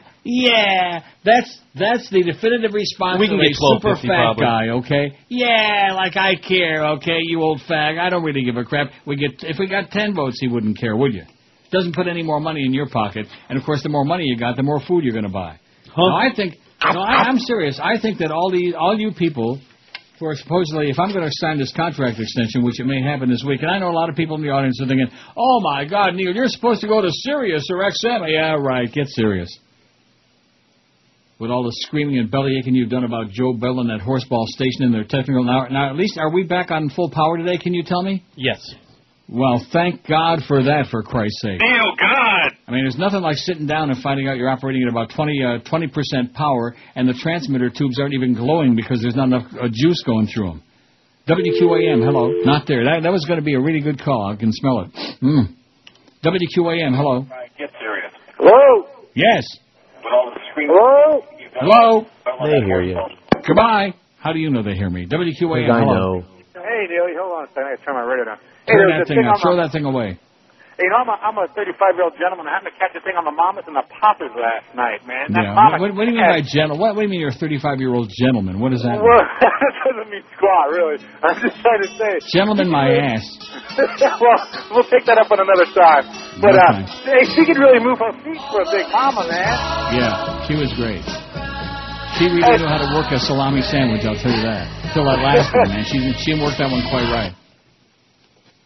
Now that come to find out is not true. Would you Google her for me, Mama Cass Elliott, and just see how she really did die? She did not die having anything to do with a sandwich, although obviously from eating too many of them, it was fat related.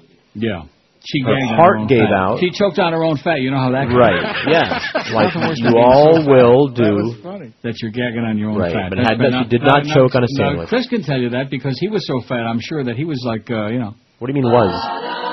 Well, he is still fat, but he's not as fat as he used to be, and neither am I. That's true. I used to weigh 266. What was your top number, Chris? 280. 280. And how tall are you? 5'what"? 5'1"? 5'10". Oh, you're 5'10", so you're not that much taller than I am, and you weighed 280. Boy, you must have been a huge slob, man. God, that is really disgusting. And now you're down, what, 279? No, about 250. 250. Well, that's no bargain. That's no great shakes. I was 189 on the scale this morning, Mr. Hotshot, and I'm an old fart. I'm sedentary, man. I sit in this chair 4 hours a day. I sit here on my fat ass, and there are some days, I know this is bad to admit this, there are some days that once the show starts, I don't get up out of here till 2 o'clock. Now, that's not good, is it? No? What? Well, I started to say this a minute ago. You should be talking me out of going and getting Bastard Robbins this afternoon. Don't get any ice cream, you fat because it's very important for my heart, and I want to stay alive, Just think of all the sausage you'll be able to eat if you don't eat that ice cream. Think of how much room you'll have.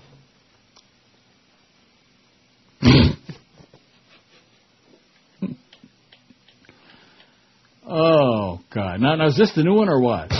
When it comes to entertainment. Oh, wait a minute. Now that's one I want to hear. It doesn't talk about sports. 12 to 1 hour on WQAM. I'm Don Imus. Have you found yourself with an unexpected 2-week vacation? Then I urge you people to take an Imus cruise. Imus Cruise Lines has everything you people enjoy, including a swimming pool. Oh, maybe not. You can hit golf balls. Oh, what am I thinking? I know. Hey, Bernard, they have a basketball. Yeah, there's a basketball court. We've got an all-you-can-eat buffet with Imus Ranch turquoise buffalo chips, Imus Ranch salsa, Imus Ranch coffee, and some Imus Ranch salad dressing to put up on them collard greens. Land ho! Oops, poor choice of words. Oh, well, I apologize. So come aboard Imus Cruise Lines. It's a hell of a lot better than those Rosie O'Donnell cruises with those fat lesbians. Oops, I guess I better plan to spend a couple more weeks out here, huh? No. If they could see me now aboard an Imus cruise, I'm hanging with the blacks, Hispanics, and the Jews. If Al Sharpton could see me now, he would believe it on a 2-week Imus cruise. Yeah. 12:02 at 560 WQAM. Happy Tuesday to you, boy. Great things happening here at QAM when you least expected it, right? I'm signing for another 50 years. And I wouldn't be the least bit surprised if Mad Dog winds up back doing a color on those Dolphin games. All right. Would you be shocked or surprised? No, not in the least. Now, did he say anything about that yesterday or not, Chris? I really didn't listen too much of the show. The part I did, he didn't say anything about it. The part when he let the cat out of the bag at 2 o'clock, we were supposed to wait till 2:30, and somebody... It didn't matter because we had that low-power thing going. Oh, gee, how come he's talking about... Well, let me ask you something, Allison. Who the hell are you, you know? She's the assistant program director. I don't care what she is, okay? She used to work across the street. Mm-hmm. She's still probably sleeping with the enemy. I Is doubt she married, that. Allison? I don't think so. She's a very nice person. Like I said, I like her a lot. She's a big fan of this show, by the way. Yes, she is. Well, yeah, good we got somebody in the building who is that. Thank God for that. All right, we got one. When it comes to entertainment, we've got the biggest. I'm playing that one. And then Clarence, if he don't like it, he can come in. Oh, gee, you're supposed to be playing the ones with the Dolphins. We promised the organization. Yeah, I promised this. I'm just going to mix and match them. We're going to slip that one in every now and then. Because this business of all sports radio, they can wipe my big fat butt with that ass. All sports radio. You know, you do understand. What? You understand better than anybody. For almost 9.5 years now, we've been keeping these people alive. Oh, you yeah. do understand that. The center pole in the big tent, baby. That is correct. We've been getting the numbers. We've been the faggot, whatever it is, magnet, that's kept this thing going. Amazingly, without talking about sports. Can you imagine if you did? Oh, God, I can only imagine. Let's talk some hockey talk. Oh! All right. Leela Matsui and the Smirking Chimp says, boys just want to have guns. We should have seen it coming. The signs were in evidence at every turn. Flashing neon billboards displaying a clear message that this particular individual was gearing up for mass bloodshed and carnage on a scale that would defy even the most gruesome of imaginations. But when all is said and done in the spirit of remorseful hindsight, who among us could have really predicted that he would erupt like this in a spectacular display of homicidal frenzy, unparalleled in its cruelty and senselessness? Beneath that placid-seeming surface, few would have imagined that this creepy little non-entity harbored so much insane rage. Then again, Senator John McCain's recent remarks before an audience of South Carolina veterans about blowing up Iran, bomb, bomb, bomb, bomb, bomb, Iran, were overshadowed by another extremely disturbed individual with similar views on gun ownership. Indeed, the straight shooter from Coco Solo and the cuckoo stealth shooter from Seoul have more in common than the curious coincidence of their births outside the U.S. on turf bearing similar names and a heavy American military presence. More relevant, perhaps, is their shared fondness for macho posturing, not to mention an overblown, absurdly dramatic prose style that reveals a narcissistic preoccupation with proving to the world that their smoldering resentments have deadly consequences. Richard McBeef, the Play Virginia Tech shooter Shung Ho Cho, submitted to his understandably appalled English professor, spelled out in stark terms its author's seething contempt for humanity and a wholly unjustified sense of self-importance, while Character is Destiny, the woefully ironic title of John McCain's most recent contribution to Barnes & Noble's discount table, laid out an equally corrupted worldview, similarly predicated on fiction. By my reckoning, at least, Cho deserves higher marks for originality than his more banal and prolific counterpart. McCain, as a governor and senator, John Chafee set the standard for honesty and decency that the rest of us on our best days could only dream to emulate. Cho, you prematurely ejaculating piece of... Choice. What? Oh, I'm laughing. Well, there's a word before that. The word, S word, okay? Uh-huh. Put them together, and what do you got? D. Schmidt. The imaginary poetry slam continues as the Manchurian candidate steps up to the plate. Remember the words of Chairman Mao, it's always darkest before it's totally black. Only to be slapped down again by Ishmael Axe. I wonder why it's so sunny out. Today is one fruity day. It's always a fruity day on this show. Encouraged by the audience's frenzied cheers, Ishmael gives them the raised hammer. Soul Patrol, that's spelled S-E-O-U-L, as signal and moves in for the kill. I hate him. Must kill Dick. Must kill Dick. Dick must die. Kill Dick. Sadly for the deceased playwright, the trophy for best performance by an unhinged a-hole goes to the Beat Bard of the Beltway for his inspired riff on a Beach Boys classic, Bomb, Bomb, Bomb, Bomb, Bomb, Iran. Special honors go to George W. Bush, a.k.a. POTUS 43, who scored a slam dunk with his free association musings on chicken plucking, area rugs, and poofing pools, beating out Don Imus and Alec Baldwin in the Hell Hath No Fury Like a Rich Pissed Off White Guy category. Alec Baldwin. Whether or not Senator McCain is considering polls just go poof. Remember the rug? Or even today is one fruity day. My personal favorite is the replacement slogan for his next campaign bus tour. Remains to be seen. Although some would argue that the Straitjacket Express seems a more apt definition of his careening wiener cart's head-on collision with destiny as much as it describes his increasingly loosening grip on reality. Perhaps it's not entirely surprising that both the maverick senator from Arizona and the campus loner and spree killer from Virginia were able to remain mostly under the radar of mental health professionals and law enforcement agencies. After years of torments, both real and imaginary, at the hands of torturers and playground bullies, it was arguably only a matter of time before their rage would reach critical mass. The signs were certainly in evidence before either of these maniacs made headlines for their spectacular public acts of self-immolation. John McCain's alleged but never proven homosexuality cost him his party's nomination in 2004, and it's highly probable that Chung Hui Cho's parents and classmates would have been more proactive with their concern over his increasingly erratic behavior if it included, say, a sudden fancy to nail polish. It doesn't take an expert on Freud to recognize how both Cho and McCain, whether stalking their human prey in the jungles of Vietnam or through the corridors of academia, exhibited an unhealthy fascination with the overt trappings of masculinity. Or that both men's wounded sense of manhood resulted in bizarre media-generated diatribes, noteworthy for the seemingly unprovoked nature of their attacks upon innocent civilians, both real and gruesomely envisioned. As a nation, we're more threatened by effeminate traits in males than we are by their overt displays of testosterone-fueled rage. Ironically, both made recent headlines wearing flak jackets with comically unintended results. Cho was described by one witness as looking like a Boy Scout, a description highly at odds with his intended persona of an edgy art house cinema anti-hero, while McCain suffered a similar styling fiasco during a recent photo op that was intended to make him look like a mercenary gunslinger from an L.L. Bean catalog. Unfortunately, his overly accessorized stroll through a deserted Baghdad market inspired at least one comparison of the cocky little senator from Arizona to Truman Capote, the tiny terror of Manhattan, in reference to his unfortunate choice of a long flowing scarf and sunglasses to complement his badass Baghdadi ensemble. Whether or not the ensuing ridicule caused the author of Breakfast just political animals, they're whores, and most of them are crazy as a bedbug. And that's why the world's in the situation that it is. Crazy people. 1,078 votes, but I'm so glad that America's busy with American Idol and Dancing with the Stars. Dancing with the Stars. Oh, my God. If I catch any of you watching that, you're dead meat. I'm telling you that right now. Including anybody ever associated with this show. But Heather Mills is on there with her peg deal. leg. Great. Arr. 1076 on the poll, 1,076. What's our goal, 1,200? Oh, and you know something? Casino Royale. I'm going to tell you right now, the most revolting person on the globe. There isn't anybody even close. Not Bill O'Reilly, not Rush, not anybody, not Ann Coulter. Richard Quest is the most revolting, and of course, CNN International just bombards us with him. Even the British don't want to see him with his donkey teeth and his obnoxious. And who's he with there? Richard Branson. Probably can't getting along. Stop salivating. Would you cut out a British Airways plane if it was in a movie? Oh, seriously, I get spilkies. My insides are just twisting and turning from seeing him on there. Oh, Richard Quest. And you wonder why we fought that Revolutionary War? Right there, that's him. Chicago, not only buying planes. Not only, with his 465 teeth, with his donkey teeth like Prince William. Oh, by the way, Prince William broke up with his girlfriend. Aren't you upset about that?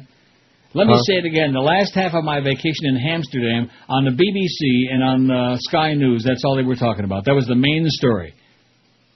Prince William broke up with his girlfriend. Oh, what are we going to do? 1,076 votes. Let me just click that thing. I bet you we got 180, and we got 1080. Aren't you excited, Chris? We're going to get $1,200 a day by hook or by crook. And if not, we'll just make it up. We'll lie. We don't do that, do we? What is it? We don't lie here, do we? Whenever the hell we feel like it. And whenever it's convenient. If it works for us, we'll lie like crazy. Most people vastly overestimate their own ability to reason, think for themselves, etc. 436. In other words, their mind is like a bowl of Jell-O. Be funny, 229. Listen to our calls, you'll see. They overestimate their ability to drive, 203. You can't complain about driving in South Florida because there isn't much of any. It blows. Make love, 127. Speak, a.k.a. make sounds with their mouth, 61. And cook is still stuck there in 24, as it should be. Because primarily that would be a woman's thing anyway, wouldn't it? Although there's some guys pretty good cooks, right? Aren't there a lot of great... Aren't all the great chefs? All the great chefs are guys. Mostly, yeah. So what does that tell you? It tells you if you want to have a great meal every night, if you want something good in your mouth, marry a guy, is what it tells me. And I'm back on the audition thing again. You want to know why? Why? Because even the DCS is rebelling against these outcues. The biggest. Oh! Tom Brady's out. I want some win. You ain't seen no man quite like Brady Quinn.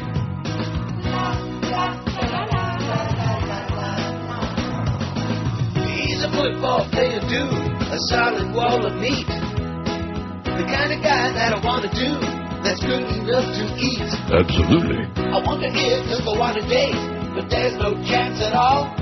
So does that make me a sports queer if I want to see him grab the ball? You fairy. Oh, baby, wow. Look at that kid. You ain't seen no man quite like Brady Quinn.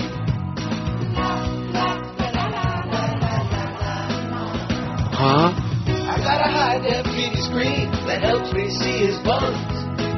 I can do what I wanna, but I ain't gonna never get none. Notre Dame's up a business school, okay, that's not so great.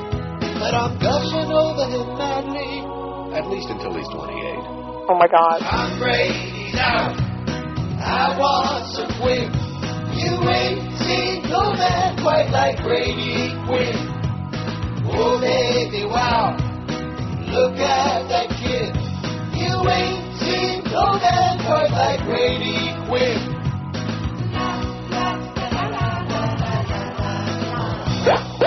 Okay, 12:18 at 560. Everybody try to calm down a little bit. I know the euphoria is just overwhelming. We got the Dolphins back again. There's all kinds of rumors about other stuff that may or may not be happening. And God forbid we should even hint about them on this show. That would be really bad. By the way, we got almost 1,100 votes, Chris. We're really doing it now. We're going to get our 1,200 a day. I beg your pardon? We are flying. We are flying, man, and that's because Richard Branson was just on there with Richard Quest with his 753,000 teeth, with his buck teeth. Even the donkeys won't watch his ass. How can he be on the air? It's one of those things. There are worse people than that. It's like some of the people we put on the air. You know, I don't want to mention any names, but you know. But at least radio, you don't have the visual. You've only got the audio, which can be very annoying, and sometimes it is. But TV, when you can actually see somebody like that, and the way he speaks, like he always says, oh, God. It makes you just want to blow all the British to bits, you know? Just go over there and bomb, as John McCain would say, bomb, bomb, bomb, bomb, bomb the Brits. Isn't that what he's singing? Something like that. And see, the fact that he's singing Beach Boys tunes, I mean, that kind of like shows he's an old fuddy-duddy like me, you know? I mean, I knew what he was singing. Barbara Ann, baby. Now, the Regents did the original. If you got the Regents and Barbara Ann.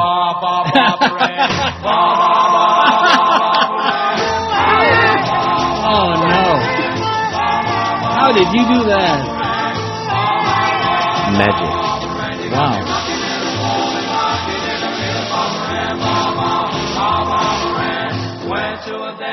See, but the problem is you premature evaluation on your part. You didn't let me finish the sentence. Sorry. I said if you got the Regents, Barbara Ann, I was going to say then you're definitely not going to be in my will. But anyway. It doesn't matter. I know. That's not what you said told Dave. Right, that's right. I hope he told you everything I said. That was just my warm-up. See, let me tell you this, okay? All you people that want to talk behind my back, go ahead and have a good time. I don't really care. 11:03, Chris. Therapy. 11:03. You all need. The whole world needs therapy. Okay. The whole world needs. I do, but for two completely different reasons. Yeah, I know. We understand. Pathological lying isn't one of my problems. All right, let's get back to Suicidal the show tendencies, here, okay? yeah, maybe. Let's get back to doing the show. I'm taking some very important calls. Muy importante.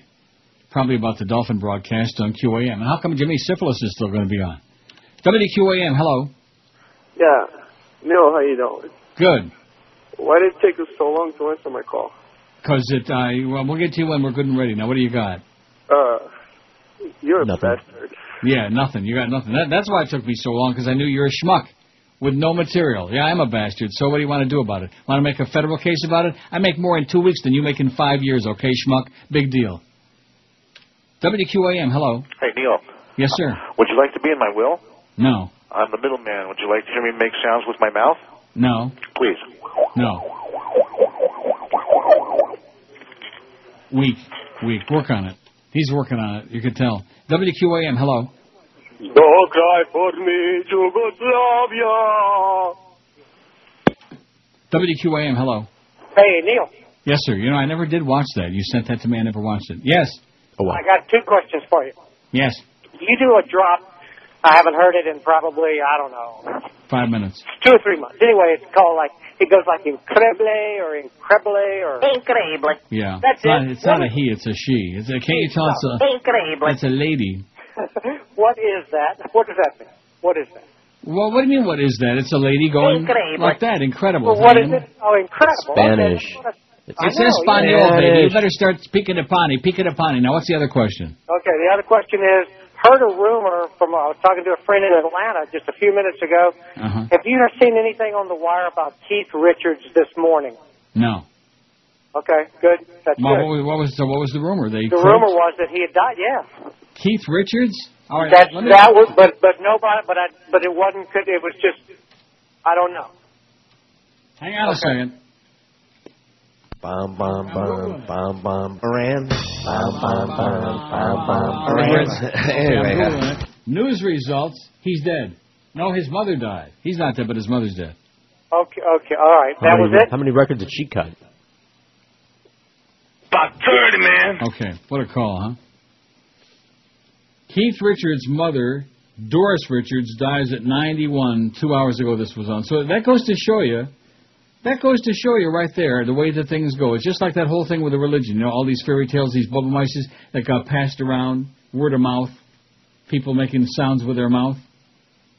And then that's the way it goes. Somebody hears that Keith Richards' mother dies, and right away, oh, did you hear Keith Richards died, you know?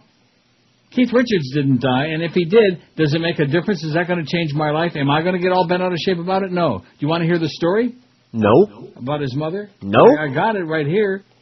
No. She died, she was 91. That's certainly old enough. I'll just read you like a sentence or two. It's from Fox News. Fox News. Anyway. Kooky Keith Richards may soon have some new ashes to snort, it says. Those of his beloved 91-year-old mom who died over the weekend. That was tasteless. Doris Richards, who suffered from cancer, quietly passed away in her sleep Saturday. A rep for the Pickled Rolling Stone guitarist said yesterday. Boy, this is a little caustic, isn't it? A little bit. Pickled, although they got a picture of him here. He's entitled. He looks beyond pickled, you know? Right. He's Her embalmed. son made headlines earlier this month when he infamously told an interviewer that he'd mixed some of the late dad Bert's ashes with the cocaine and then snorted them up his nose as a tribute to the old man. There you go. I guess he was having a rip snorting good time. That's what we're going to do with your ashes when you die. With my ashes? We're going to snort your ash. What's Hank going to do with all his asses? He's got several, doesn't he? Oh, don't forget, speaking of Hank, we got that Kentucky Derby, I think, a week from Saturday. So, I mean, a week from Friday would be Dave Johnson. I just mentioned that in passing. Now, how does that work? Does he call you or do you call him? He calls us. He knows the hotline. And, yes, before that, he'll call my cell phone or I'll call him at his home or his cell phone, whatever that number rings. And we make sure. You call him, you have Dave Johnson's cell phone number? Or his home number. He gave me a number, and when I ring it, he answers it. So I didn't know you had Dave Johnson's home number. Maybe you could hook me up. You want it? Yeah, absolutely. No, it's just a joke. Will you just relax? It's just a joke. Now you're starting to sound like somebody else. Like that. Well, you guys could go to the same places, maybe. Like Amsterdam. And what is that supposed to mean? Like Amsterdam, you know, what is like that supposed to mean? Do you think Dave goes to Amsterdam? I thought you like the same kinds of foods. 11-11, by the way, in the poll. I'm really pleased to see that. You know, we got Dave coming on a week from Friday, and already you're starting to make comments. All kinds of innuendo, all kinds of hints. I don't know what you're talking about. Neither do I. I haven't got any idea what you're talking about, but everybody else does. God. You fairy. 26 past noon at 560 WQAM on a great Tuesday, man. And the whole station is jumping up and down. We got the Dolphins.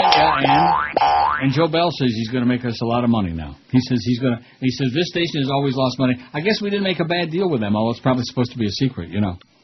That's what he said. We didn't pay a gigantic amount like some people have in the past. Like across the street paid in the past. Oh, my God, and lost their ass, Joel. Wow.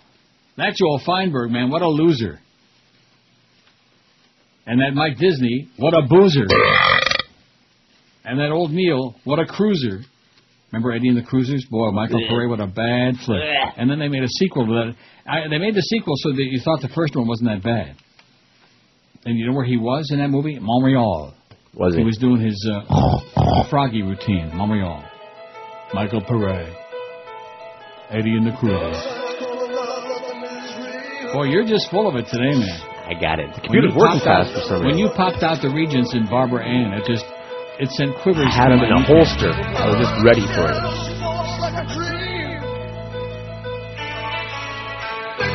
We can't say the name of this band on the radio anymore. What is it? John Cafferty and the Beaver Brown Band. Oh, we can't say that. John Cafferty and the Brown Beaver Band. We can't say that. Okay, 27 past noon. At QAM. I had a line for that, but I guess I was going to be a question. Yeah. Just walk away. Thank you, baby. He likes to set up colored people. He likes to frame the colored people. Officer Furman driving through Brentwood at night with a glove in his bag. His evidence bag. Waits at the Bronco, opens the window to leave a few drops on the floor. A smudge on the door, Officer Mark Furman. Where did that blood come from? Officer Mark Furman, he dropped the bloody glove. Simpson and Cato, back from a burger and fries at a restaurant near. A noise in the rear, OJ is napping, dropping his socks in the bed, but there's somebody there. Planting some hair, Officer Mark Furman. Where did that blood come from? Officer Mark Furman. He dropped the bloody glove. I'm dying over here. 12:33 now. I don't know. I can't confirm this, but I have unconfirmed report here from one of our MySpacers. Not somebody that I know really well, but somebody who's one of our people, you know. Mm-hmm. One of our peeps. You know what I mean? Yes. Anyway, it says Mad Dog is doing the Dolphin games. He said it. He also said he wouldn't mind having Joe Rose in the booth, and that would be great. That's what this says. That would be great. Wouldn't that be great? Jimmy Syphilis, well, that's not so great. But I mean, Mad Dog and Joe Rose in there, and maybe between the two of them they can talk enough so Jimmy can't, say too much. Now, am I not supposed to knock Jimmy Syphilis or use that, see, nobody's really laid it out for me. Is Clarence in there? He's probably out to a 3-hour lunch. Not in here. You ought to ask somebody about the Mad Dog, whether he actually said that on the air. I'm amazed at Chris not knowing that. Big listener that he is. How about Josh Cordes? Is he in the building? He would know these things. He went to Kiss. Kiss what? He gave you a kiss? No, that's for you. He went to Kiss. He went to Kiss what? The other radio station? Oh, he went to Kiss Radio, 99 FM. That horrible thing. That country picking, nose yanking thing. 11:21 on the poll, by the way. I think we got 1,200 licked easy, man. Easy. Probably should have shot for a little higher than that. WQAM, hello. Hello, Neil. Yes, sir. I tuned in real quickly to the ticket yesterday, and someone called in and I said, what do you think about the Dolphins thing? And Stu Gott's, stupidest name ever, by the way. Yes. He got really mad. He's like, they got him because they gave more money. And the guy said, what about Joe Rose? He's like, I'm not talking about Joe Rose. And in the background, Levitard could be heard weeping, literally. Little bastard, yeah. Too funny, so they're pretty upset about it over there. Well, good. That's good. That makes us very happy. It's not important that we succeed, but that they fail. Oh! All right. There's a good thing to live by, all you kids out there. It's not important in life that you succeed, but that your friends fail. And in this case, that your enemies fail. Right? Not important that we succeed, but that everybody else does really, really bad. And then we might squeak on by, you know. In other words, if they get a 0.8, we can get a 0.9, you know, in some day parts. Not to mention any particular ones or anything like that. So what's all this business about Joe Rose? WQAM, hello. Neil, you coming down to do some bowling with the Big O? Yeah, Oh, it's high. It's a 7-10 split. Look at that. WQAM, hello. I'll be very careful. The worst thing is the 4-6-7-10. WQAM, hello. If you missed the Neil Rogers show yesterday, you missed this. I love the Dolphins. Oh, yeah. WQAM, hello. Good morning, Neil. How are you today? Good afternoon, sir. How are you doing? Great. Do you like Bill Maher or do you don't like him anymore? No, I never did like him. Don't I like didn't him any like him less before, and I either. don't like him now. I can't stand he him. blasts the war. He blasts. I mean, I happen to think he's humorous. Sir, let me ask you a question. Surely. What did you ask me? You said, do you like him? And I said, no. And now you're going to try to talk me into it because he does this? I'm not. I just, you think that because he's a liberal like we are, and he hates the war, he hates Bush, you think that you would find his humor, you know, funny. I don't find anything about him funny except his nose. His humor? He has humor? Go ahead, sir. Don't interrupt this guy. I think he does. I think he's sarcastic enough, and I think he has a little bit of a wit to him. But that's just my opinion. You don't have to agree with me. Like people like sellouts, like Dennis Miller and Phil Hendry, people like that who start out. How about him selling out by putting Ann Coulter on here, and even after her most recent disgusting remarks, he still says, "Oh, I'm still going to have her on because she's very entertaining." Ho ho ho ho, like that. She's so stupid that it's humorous. That one woman could be that dumb. No, that's not the reason he puts her on the air, because she gets ratings. That's why he puts her on the air. He's a sellout. Don't you understand it, sir? He's a twerp and a sellout, and I don't like him. But have a great day. You know, he's entitled to like him. There are a lot of people who like Bill Maher. That's fine. Oh, well, he thinks the same way we do. There are plenty of people who are liberals, and they make me want to puke. They make me want to vomit all over the place. Oh, no, let's see. Norman Kent is on here. on where? Oh, he's on my BlackBerry trying to be a comedian. And if I could tell you how much time it took him to do this. Today's legal services for Neil. Okay, you want me to read these? Why not? There's a list of 29. And then it says lunchtime, which I'm sure, hopefully, he's already on it. You want me to read these? Why not? 1, switch will to Steve. 2, switch will to Jason. 3, switch will to George. I don't even know who Jason is. 4, switch will to Josh. 5, switch will to Joe Bell. 6, switch will to Joe Rose. 7, switch will to Jason again. I don't even know who Jason is. 8, switch will to Steven again. 9, switch will to Greg Reed. 10, switch will to Fat Rich. 11, switch will to Jerry Wichner. Wow, that's a lot of switching. 12, switch will to Craig Worthing. 13, switch will to Jason again. 14, switch will to Steve again. 15, switch will to Larry Kent. 16, switch will to Alan Burke. 17, switch will to Joyce. 18, switch will to Mike Disney. 19, switch will to Gary Bruce. 20, switch will to Rhonda Wolf. 21, switch will to Peter Bolger. 22, switch will to George again. 23, switch will to me. 24, switch will to Camilla Souse. 25, switch will to Stephen again. 26, switch will to Johnny Dark. 27, switch will to Josh again. 28, switch will to George again. And last and most importantly, switch will to Brady Quinn. Oh! Now we're talking in lunchtime. How do you like that? This is what my erstwhile attorney spends his time doing, okay? Instead of getting an answer to a question I asked him yesterday, which was very important to me, instead of that, he's another sit-down comedian. You know, he wants to be back on the air on a make-believe radio station, which he's never been on a real one. Phil in Coral Springs says, neither William Frawley nor William Demarest were gay. You're probably thinking of Will Geer. Oh, that's right. Thank you, Phil. Will Geer was Grandpa on the Waltons. He was gay. So thank God that Rob, what was his name? Robbie. Don Grady. Okay. And what's this other blank page that you sent me from the Survey Network? It's a blank page. I didn't. What do you mean by that? Only sent one fax. Well, I hate to break the news to you, but it's got... Then it's spat out, too. Sorry, but I only put one page It's got in. your name and number on top, mister. See, how do you put your name and number on it? You can start with these... I know, I'm a crazy person. I saw Gaslight. You can start trying to I only sent convince me that I'm crazy. one page. What? It must have spat out, too. You're just upset because it only says leave Bill to George 15 times on there. I think what I'm going to do is I'm going to go to Woodbine tomorrow. I'm just going to say... Blow it call all. up my financial guy this afternoon, and everything I got, I'm going to plunge it tomorrow. Right. Put it all on black. They don't have that. Oh. All they got is slot machines, man. It's a racino. See, you guys, you Goyim don't understand what that means. It's not a full... I could go to Fallsview, Niagara Falls. They got the whole deal, man. That's a beautiful place. They got 3,000 machines, and they got all the tables and roulette, and well, you want to find a way to lose it, they got it. So that's what I'll do. I'll put all my chips on black. You know what I'm saying? Oh, that's bad. It's not like a racial thing. And it'll come up like, with my luck, it'll come up pink. You think if it came up pink, I'd get it because I'm so gay? You think that's it? I think that probably Brady Quinn is pink. In fact, if I go back to our home page there, very cute, Norma. Go do something constructive. If I go to the home page, yeah, he's pink. Look at that.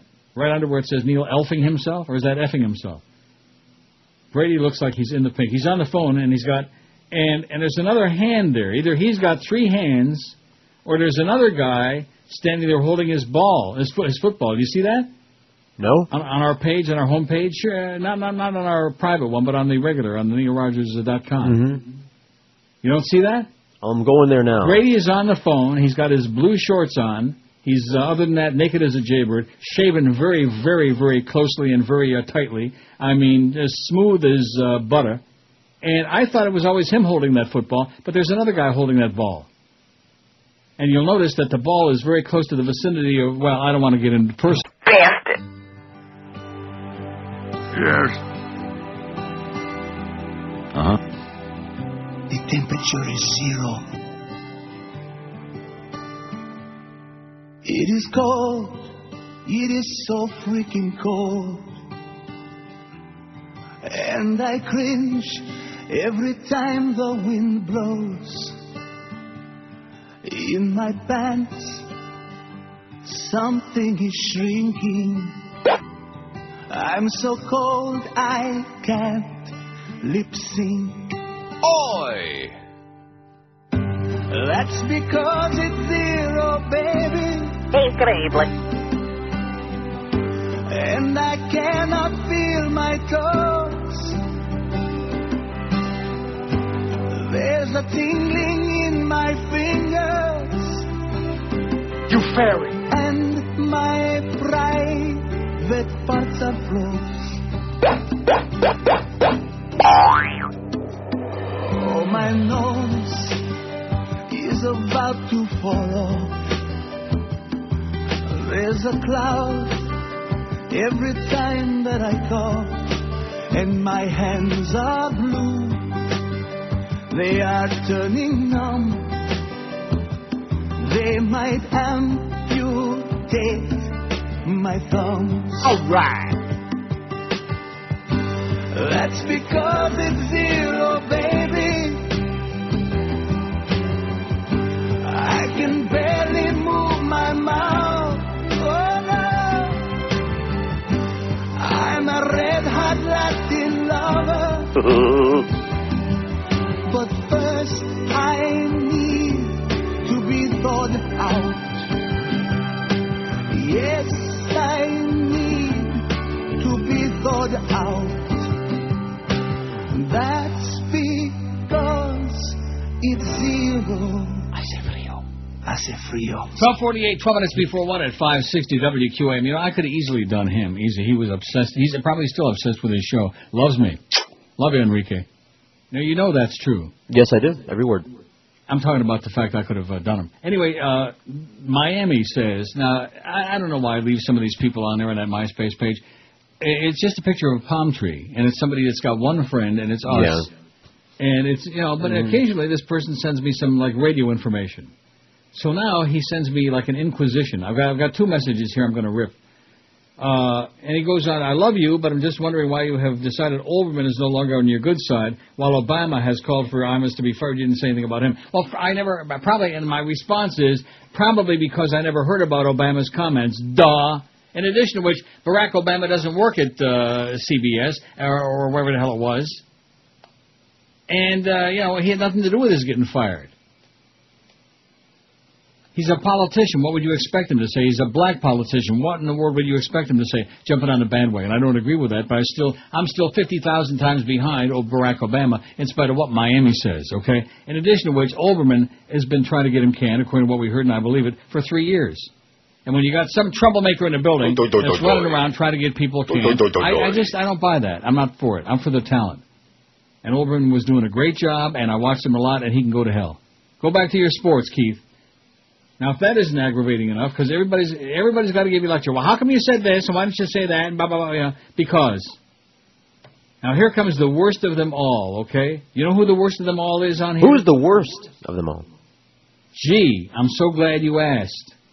Was that a little hint? Yeah, it was. Johnny G. Gee whiz. Who writes me, and no Miguel wasn't Godfather here. music and no G. So I guess Miguel forgot to put him on the top front, which is good. Well, I forgot to tell him because he wasn't here. Good. Don't tell him. All right. Don't tell him. And you know what? My response, shall I read you my response to Johnny G? Please. My response is, get a life soon, with several exclamation points. Get a life soon and grow up and stop being like a child. What did I say yesterday about people on that MySpace thing? Oh, I'm not on your top friends list. That's okay for teenagers, okay? It's okay for children. It's okay for little kids. It's okay for overgrown children that never grew up. Go away, Johnny G, now.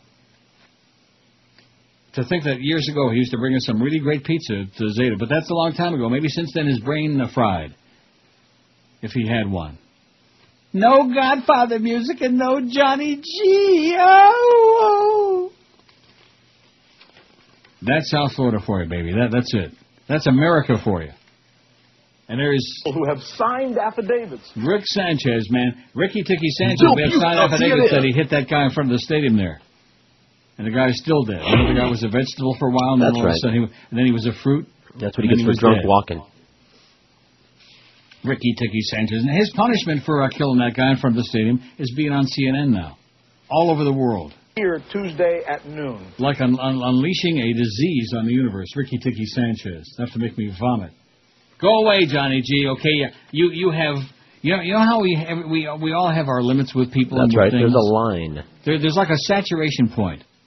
And when you go past the saturation point and you push somebody just where they can't stand no more, and you just say, go away. Just go away, Johnny G. If you want me to delete you again, I'll be more than delighted to delete, which to give you somewhere to belly. Oh, gee. Like an overgrown infant.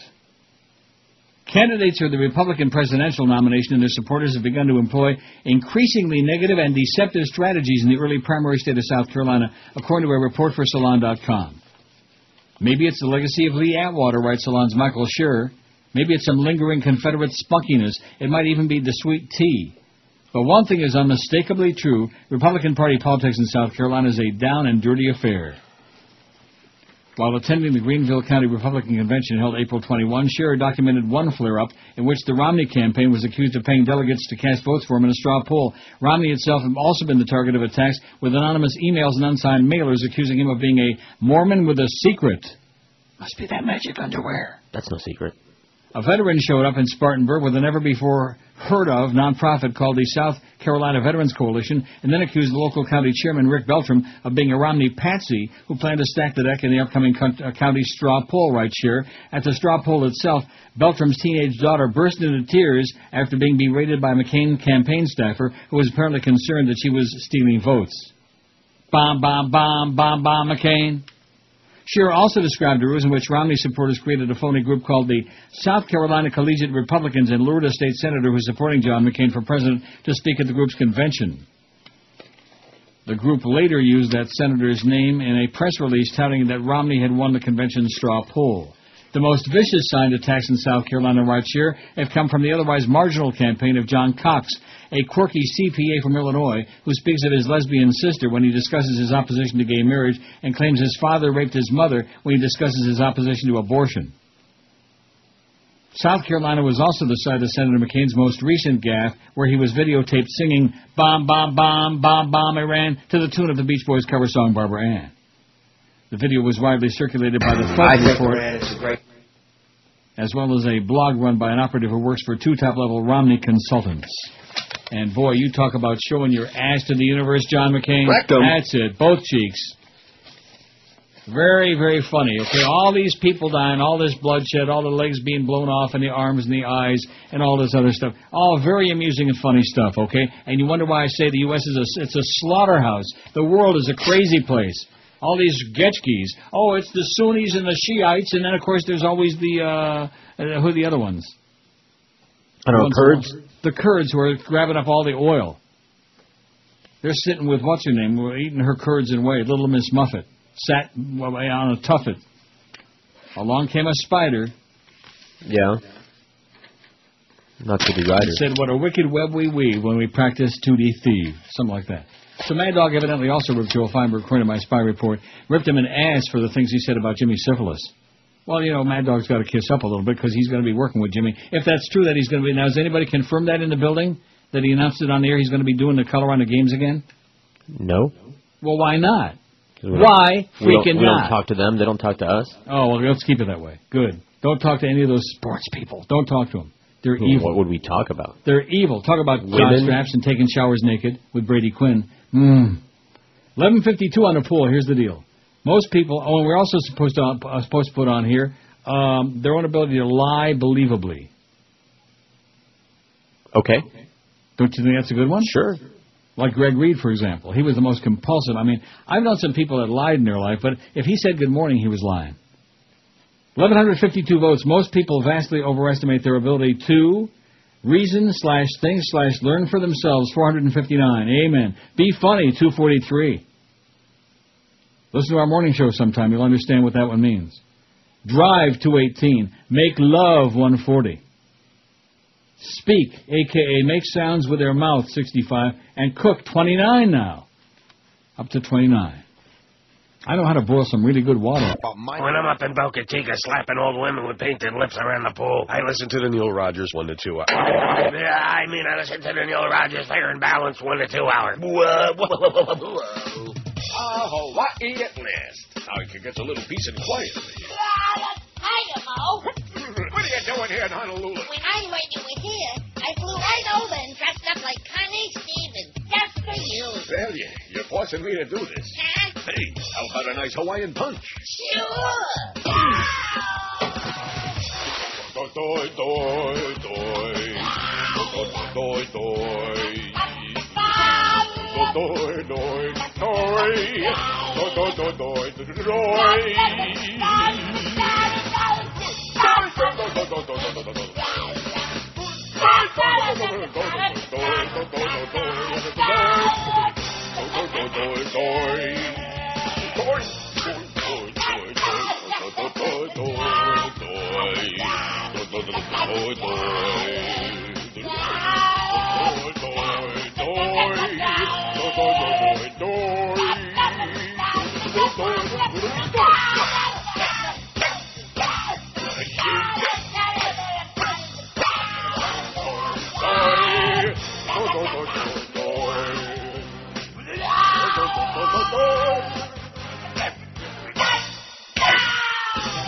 Hey, the Mo, I hear those. The Mo, I just love them. 102 at 560. Too bad we didn't have somebody on the air as entertaining as Boca's invention there, Chicken X invention, the Mo Meister. That'd have been something.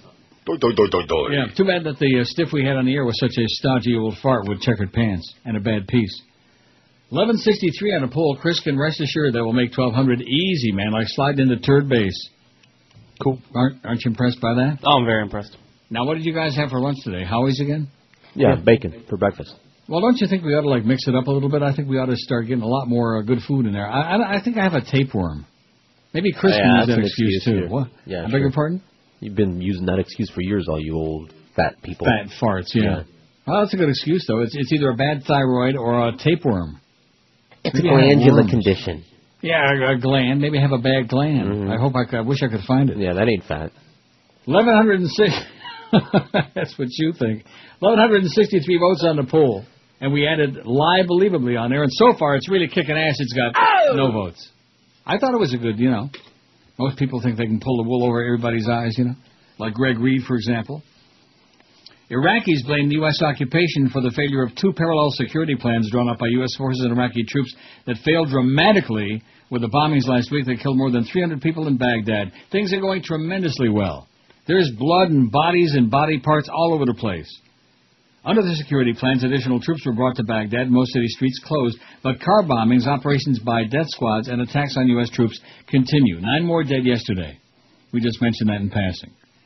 The attacks Wednesday last week took a high casualty among Kurdish workers known to work in that area. Kurds in the north have stayed relatively free of the violence and the sectarian Shia-Sunni killings in the rest of the country. Kurds had supported the U.S.-led invasion 4 years back. Now all they want is that freaking oil. Everybody wants to get their hands on that oil. And thank you, Mr. President, for those low gas prices and that really strong American dollar. Oh, my God. The damn British pound is over $2 now. The euro is like about 137 or something like that. And the Canadian dollar is back up to 89 cents again. Thank you, Mr. President. Not.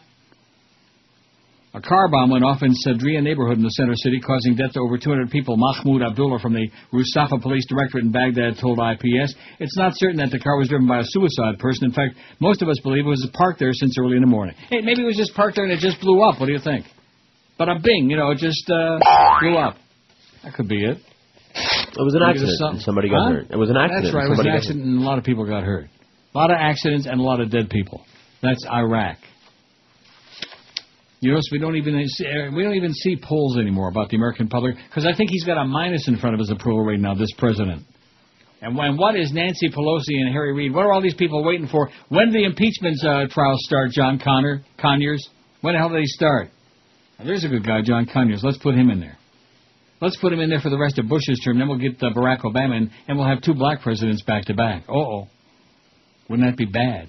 Mm-hmm. A lot of white. I bet you Imus wouldn't like that. That whole thing with Imus is so bogus, man. And then that story we had, what was it about the Chinese, what was that one line? I threw it away, but yeah, somebody made fun of the Chinese. No, but what was that other line about I forgot. Shrimp fried lice? Oh, yeah, shrimp. Shrimp fried lice. I mean, are we supposed to be offended by that? Is that the idea? Absolutely. Yeah, shrimp fried lice. Oh, I'd fire somebody for saying that. Well, I just said it 50 times, shrimp fried lice. Fried lice. Yeah, fire Josh too. He's a party to it. He's an accomplice. God, I got just a gigantic pile here. Oh, Girls Gone Wild founder. Yeah, he's my hero. Girls Gone Wild founder cries as he's sentenced to jail for contempt in Panama City, no less. Well, that's a beautiful place. Too bad all the religious nuts go there. I told you that.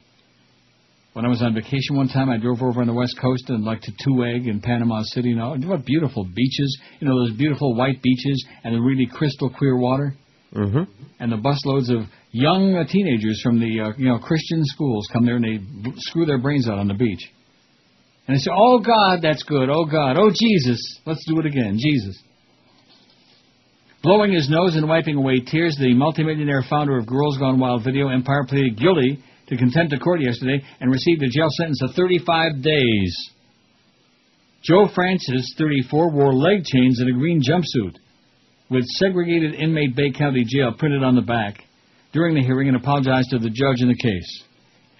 I'm sorry for my behavior. It was wrong. I had heard about appeals and things and I was confused. I am sorry. I really am, said Francis, who cried throughout the 45-minute hearing. He cried. How do you like that? Girls Gone Wild, my ass. He was crying, crybaby. You know what he reminds me of? Johnny G. Wah, I want to be a top friend. Wah. He's a grown man, for Christ's sake. I probably shouldn't tell you this. I've had 2 more messages since then. Oh, you're kidding. Reminding me that he deleted himself. Well, delete yourself again and see if I let you back on, loser. No, maybe there's a package deal for therapy out there. Francis drew the contempt charge during negotiations in a federal civil suit brought by 7 women who were minors when filmed by his production company on Panama City Beach in 2003. I told you there's a lot of hanky-spanky going on in Panama City, and I'd sure like to be in the middle of it. You want to be spanky? Just reaching out and grabbing. I'm going to tell you right now, Brady Quinn, I was thinking about this during the break, since everybody keeps talking about Brady Quinn, and will the Dolphins get him and who'll get him. I'd like to get him. And there is, I better not say it. I was going to say, and this is disgusting, I was going to say, there isn't a part of his body that I wouldn't licky all over. But that's a horrendous thing to say. I've used that line before, but not doesn't work. No. Well, it hasn't worked yet. I'll let you know when it does. Attorneys for the women said Francis, who makes a reported $29 million a year taping topless women for his videos, lost his temper in settlement negotiations and yelled obscenities at them. Not a good idea. U.S. District Judge Richard Smoke ordered Francis to settle the case or go to jail for contempt of court. When settlement negotiations fell through, Francis lashed out at Smoke in the media, calling him a judge gone wild and questioning the judge's authority to order him to settle a civil lawsuit. Well, I'll be danged. Didn't work out too good, did it? Smoke had ordered Francis to surrender to U.S. Marshals by noon April 5 and begin serving time on the contempt charge. Francis did not return to Panama City from his Santa Monica, California home until the morning of April 10th, when he was met at the airport by U.S. Marshals and later booked into Bay County Jail. Francis has since reached undisclosed settlement with the 7 women in the civil case. Francis told the Associated Press the women wanted $70 million to settle the case. Smoke sentenced Francis yesterday for ignoring the contempt order and refusing to surrender when ordered. It seems like at every opportunity he made clear his intent to disobey this court, Smoke told Francis' attorney. This final act of contempt was the last of many things in this case. Not armpits, though, if they're like sweaty. I'm just going back to I think you're lying about that. Well, it all depends.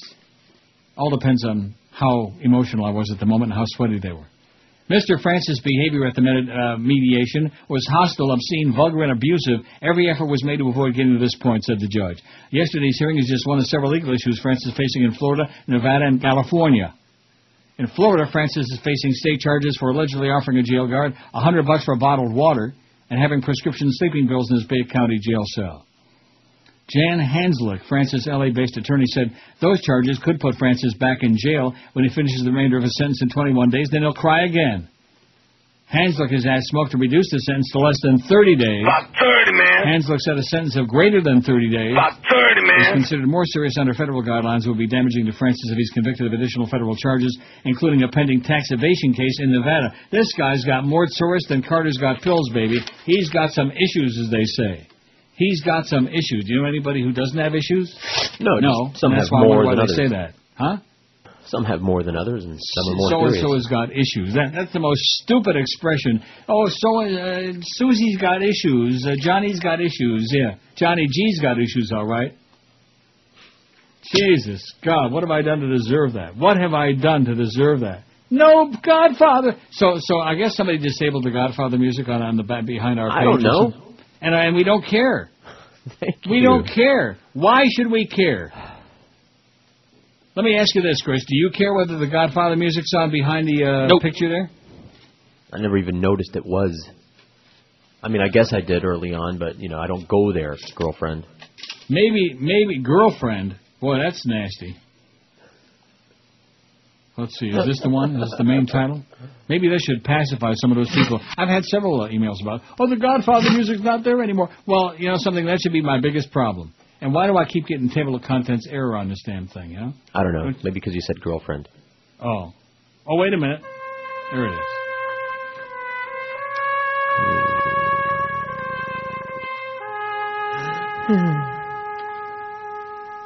Oi! Okay, that's enough. There you go, Johnny G. There's a little Godfather music. Get a life. It's scary, man. It's really scary. 113 at QAM. Suck it in and hold it. Absolutely. You see her on the TV at Heather Mills McCartney. It's kind of bizarre, she's dancing with the stars, cause she's a dancing with one leg. Well, it sure is quite a sight, where her prosthetic leg takes flight. Well, it seems to me it's what we want to see, cause she's a dancing with one leg. Oh, she's dancing with one leg. She's a dancing with one leg. Her marriage is true, what is she trying to prove? Cause she's a dancing with one leg. She's a known all over the world. Now there's danger when she twirls. Will they kick her off if her leg is lost? Cause she's dancing with one leg. So folks are going to view, and it's a pretty brave thing to do. Yes, you take a chance when Heather tries to dance, cause she's a dancing with one leg. Oh, she's dancing she's dancing with one leg. I don't think she'll lose, cause she's got something to prove, cause she's dancing with one leg. Oh, she's dancing with one leg.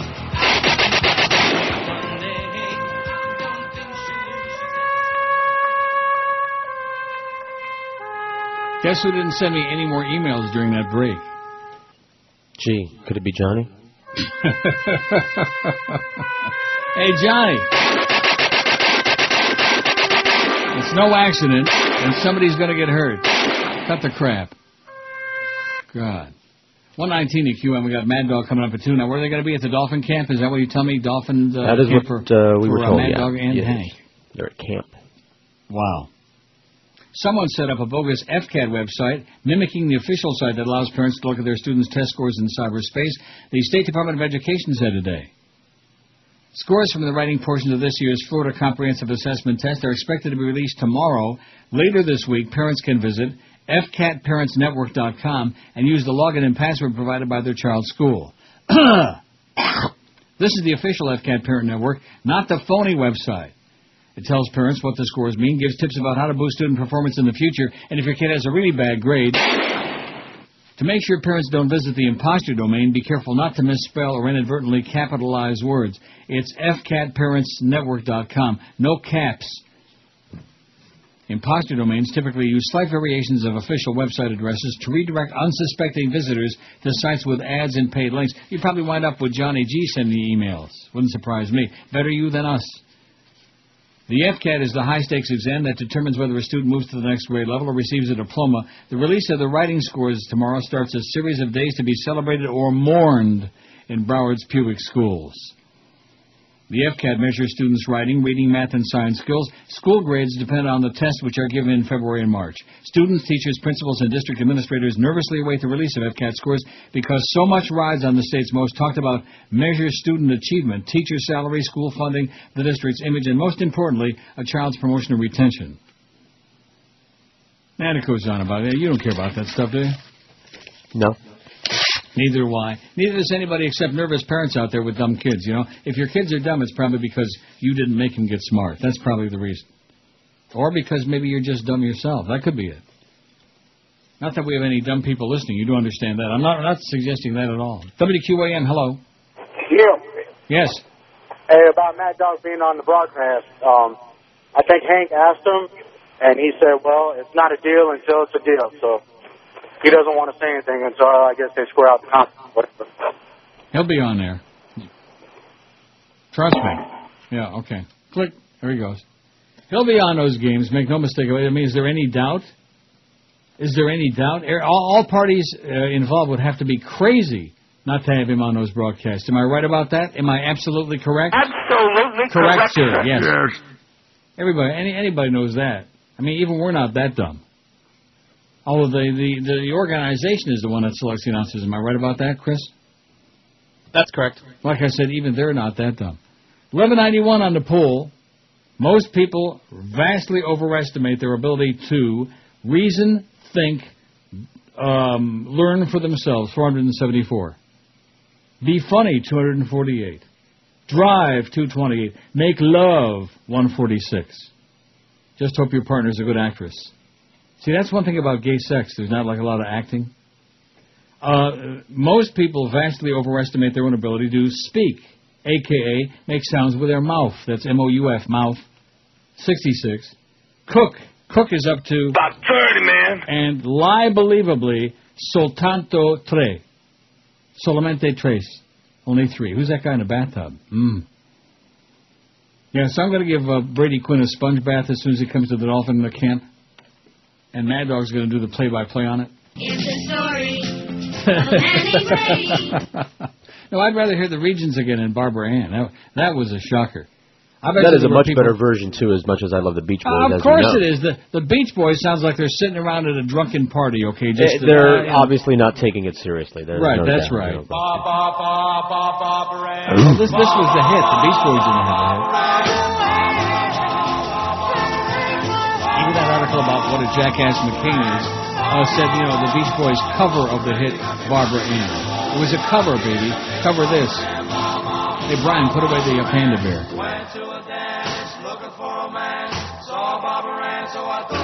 Pants. Took down my pants and took a chance, and then sat on the plants. 1194 on the pool now. Chris is really pleased that we're going to get to 1,200 a day. See, I picked that number knowing you can, when you've done this long enough, it's like when you go to Woodbine. You know you're going to lose your ass because you've done it long enough, and most often you do. And then once in a great while, surprise, I'm trying to think of the last time that we picked a goal for the poll, for the Soul Patrol, and didn't make it. I can't remember. It's been a very long time. Can you even think of it? No, I don't. No, you don't because you don't pay any attention to it. You're just indifferent. That's right. Ambivalent. You have other things on your mind. You've got other issues. George has got issues, folks. If there's anybody out there worrying about whether George has got issues, he's got a multitude of issues. A basketful.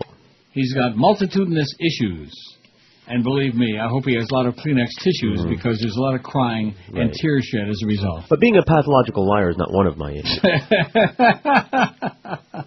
Oh, man. I'd like to know who Jason is who's going to be my will. I don't even know who Jason is. Maybe that's one of Norm's friends. That must be one of Norma's boyfriends, I would think. Yeah, it sounds like one of your boyfriends, Norma.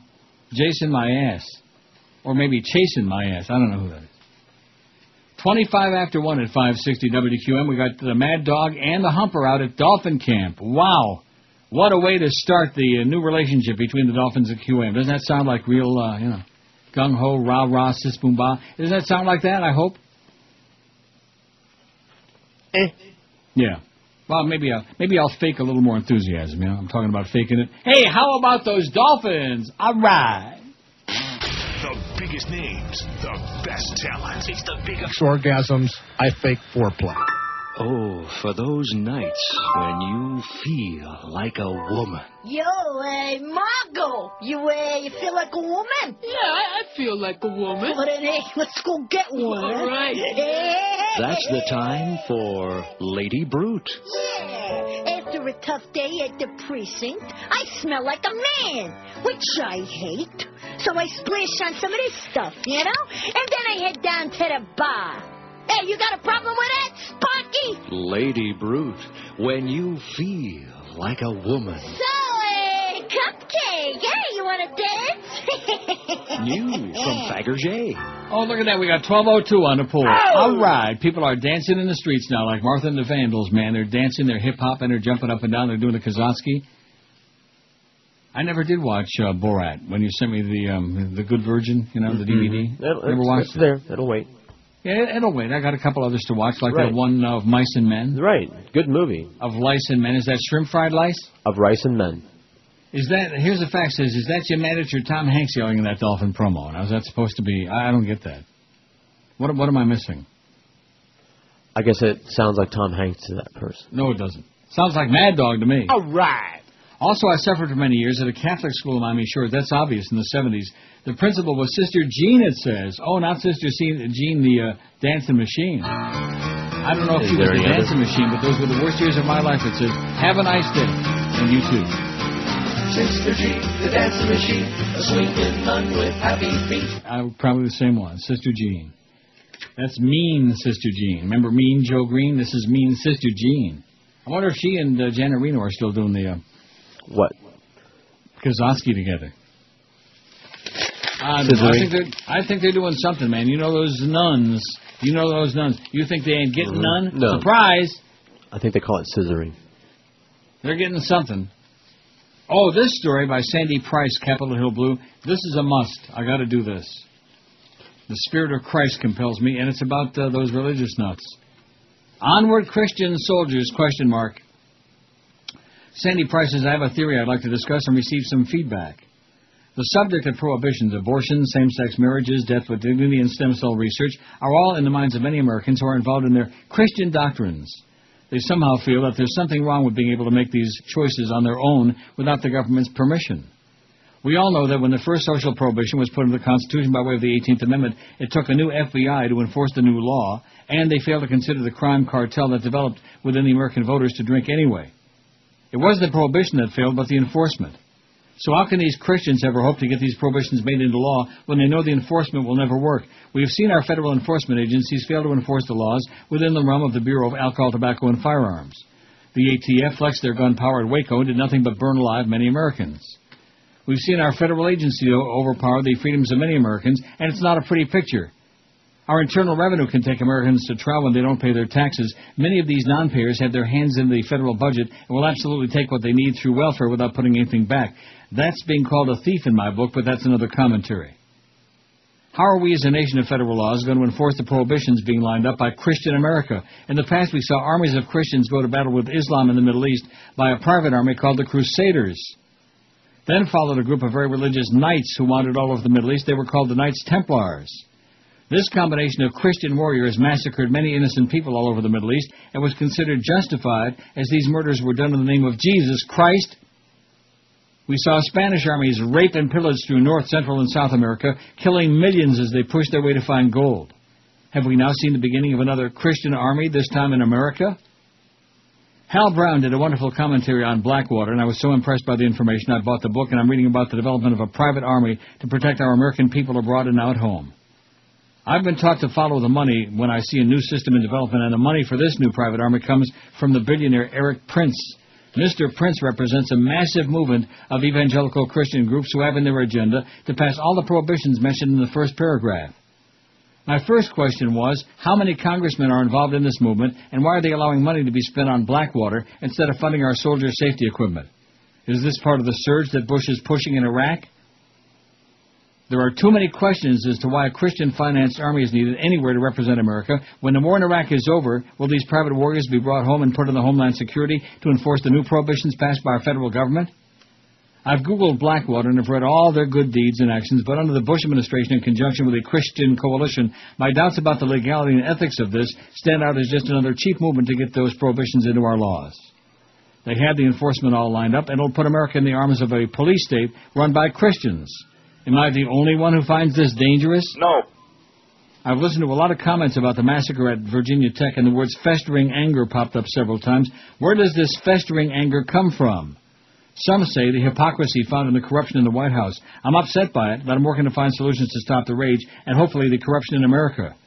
There's anger in all of us when our dreams of individual freedoms die in our government, and then our local laws, then in our schools and homes. I have much more to research on this private army, and I can only hope I'm on the wrong track. The thought of an armed Christian crusade representing America abroad and at home would be the final straw in breaking down the Constitution for all Americans. No one American can act against such a movement, but a team of active Americans can stop this utter nonsense from developing. I need help here, folks, says Sandy Price. Article is Onward Christian Soldiers, Capitol Hill Blue. It's on our website, or will be tomorrow. Is it on there today? What the hell would you know? See, I'm thinking of back in the day when Josh Cordes was sitting there, I'd say, is that on there today? And of course, he wouldn't know anyway. He would say yes. If you said it, it's on there. So I can say that.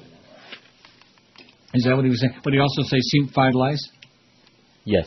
Don't be saying that. You're going to get canned by CBS, even though they don't own this station. CBS is firing everybody now, okay? If you look at somebody cross-eyed, you're fired. If you said Don Imus never stole a freight train, you're fired. If you said nappy-headed hose wasn't all that bad, you're definitely fired. You're going to get fried. Because the government has got CBS under their thumb, just like Keith Richards, his mother just died, under their thumb and up their nose. Ever try to stick your thumb up your nose? Boy, I never even thought about doing that. I just tried. It don't work. Man, that's bad. 12:08 on the poll. That's something, you know. Little Jack Horner sat in the corner. What was he eating? Pie? He was eating pie. Blueberry pie? That's right. It's Christmas pie. Is that the way it goes? I forget all those nursery rhymes. That means I'm getting really old. And you know something? It's just as well. Who cares about little Jack Horner anyway? Screw him. Sat in the corner. Mm-hmm. I know what he was doing over there in the corner. You're not fooling me. I know where his thumb was, too. 12:08, and it wasn't in his nose. Most people vastly overestimate their own ability to reason, think, dream, learn for themselves. Why can't I read that right? 478. And you're supposed to be talking me out of getting that Rocky Road today. Boy, don't get any Rocky Road today. Don't. What about some other flavor? Don't. What about death by chocolate? As Ray Nagin would say, chocolate. Just have another side of bacon there. Come on. Have a side of beef. Or maybe I'll get another meatloaf after I finish my hot fudge sundae with 3 scoops. I can't eat that. I'm diabetic. I know. Well, I'm not supposed to eat it. I can. In fact, I'll tell you about it tomorrow. You're going to die, diabetic. I will die. There's no question. Most people vastly overestimate their own ability to be funny. 254. To be funny. Like Like most of you people who think you're hysterical, and you're not. Drive 227, make love 148. Oh, yeah, Ervy guy is the greatest swordsman in the history of the human race, alleged in his mind. And like I said before, and what? I'm not good. I'm just better than I need to be. Oh. Oh, you got a good memory anyway. Uh-huh. Speak, a.k.a. make sounds with their mouth 68. Cook is still stuck there on... About 30, man. 30. And lie believably only 3. I would have thought that would... I mean, you know, when a guy suggested that, whoever the hell it was, I would have thought that belonged on there. Wouldn't you? Sure, why not? But it's not doing well. Lie believably only 3. In other words, maybe most people think, you know, that they want to lie, but nobody's going to believe them. And in the case of Greg Reed, I think that might have been true. Bad liar, Greg. Bad liar. We've got the biggest personality. Neil Rogers, weekdays 10 to 2. Sports Radio 560. QAM.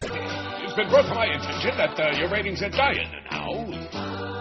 Well, that ought to show you what a big asset I was to you and how. You thought you could find somebody good enough to fill my baggy pants? It ain't easy. There ain't no chance I'll ever be coming back. Outside of considering a lucrative contract. If you want to know what'll save you from shutting that transmitter down, why, that's easy. Sure. All you need is more. Oh! All you need is more. All you need is a show to go blow. A year-old time slot only got you today. Despite that, my ratings have bottomed out in this tank. Which radio has a revolving door for the gayest of a wood and squeaky shock. All you need is more. Now see here. All you need is more. And good morning. All you need is a show to go blow. Oh!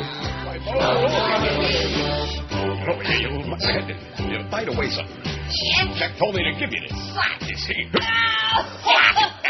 What are you going to do, fire me, huh? Like old times. Okay, 145. Boy, let's get him off the air, okay? Ira Windbag. You know, that's a good poll. What? Who does WQAM desperately need to get off the air immediately? I'll win that one. I always do. George? Sure. Get out of here. There's no chance. No way, I'm Jose. You're going to beat out. You're going to beat out that. Sure. More people know who I am, for one thing. Yeah, that's because we have an audience. Like that, like Bit says, all you need is Mo and an audience. And the people that listen to this show don't listen to him. And by the way, Mo, hope you're having a really crappy day, okay? You miserable old fart. You disgusting old troublemaking bag of wind. God, was he incredible. We sure miss him, though, don't we? Like poison, like a heart attack. And 519 votes on the poll. You don't like that idea for the poll? You're not, whatever. Afraid? No, it's all good. Afraid. Don't get defensive about it now, just because of my will. Oh, woo! Oh, jeez. The whole audience heard that. He just went it out, blurted it out like that. That's just a little raspberry action there, Joyce. Don't worry about it. You know what I do like is Schmuckers. Not that I eat it. You shouldn't. Anything that's sweet, anything that's got like sugar in it, that's my problem. I think I got a tapeworm. Or maybe, you know what else I got? Yeast. Ooh, I don't want to think about that. No, it's you don't know anything about that. Most people, and you think of that as a women's infection, yeast infection. Right. It can be. But yeast are like when you eat a lot of sugar, you get that in your intestinal tract. I had no idea. You didn't know about that? No. I mean, I know something that you don't know. I can't believe that. There you go. It's the first time for everything. See, this is the problem lately. In the latter stages of my life, I'm meeting people who are a hell of a lot smarter than I am, and it's getting me very aggravated. I used to think I knew something. You got more money, so what do you Not like Fredo. Yeah, I'm getting the big bucks, okay? All you smart people that are working for peanuts, Not so smart, are we? Well, someday. Your day will come. Well, maybe not yours. Ruby and the Romantics, you got that? Our day will come. I bet you don't have that. You do? Oh, no. I'm getting a little choked up. I'm getting emotional like the Girls Gone Wild guy there. There it is. Oh, yeah. I would love say that organ. 1961. Ooh, Love that organ. Me too, especially if it's attached to Brady. Where are my roller skates? Oh, boy. Ruby and the Romantics, 1961. That's my best guess. Our day will come. 63. 63? Yeah. And we'll have You're lying. everything. I don't do that like some people. Oh. We'll share the Not to you anyway. 63? 63. Well, how can that be? Because I lived in Boston when this song came out. I didn't live in Boston in 63. Maybe it was early 63. Does it have a month? Okay, that's enough of that, by the way. It's more than enough. I'll say.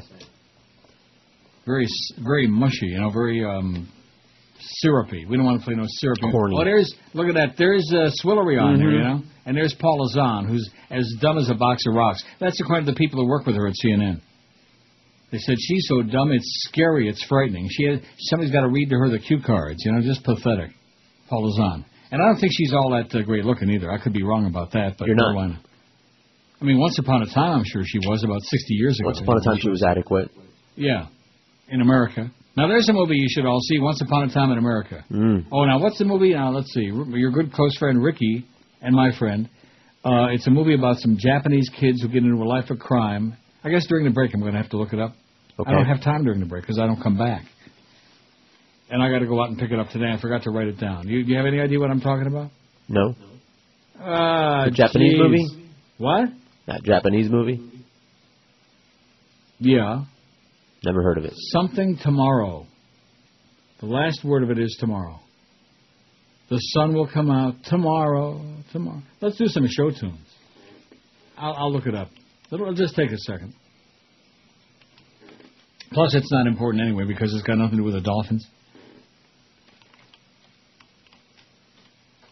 I'll look it up in the emails here, and I'm sure I'll find from the last day or two what it was all about. If this thing ever comes up here, come on, let's go. There we go. Jesus, Kate Christ, don't you hate that? When the thing is on extra slow cook, I can't stand that. You don't have that Tomorrow song. Is that like Judy Garland or something? No, it's not Judy Garland. What the hell are you talking about? Got this now.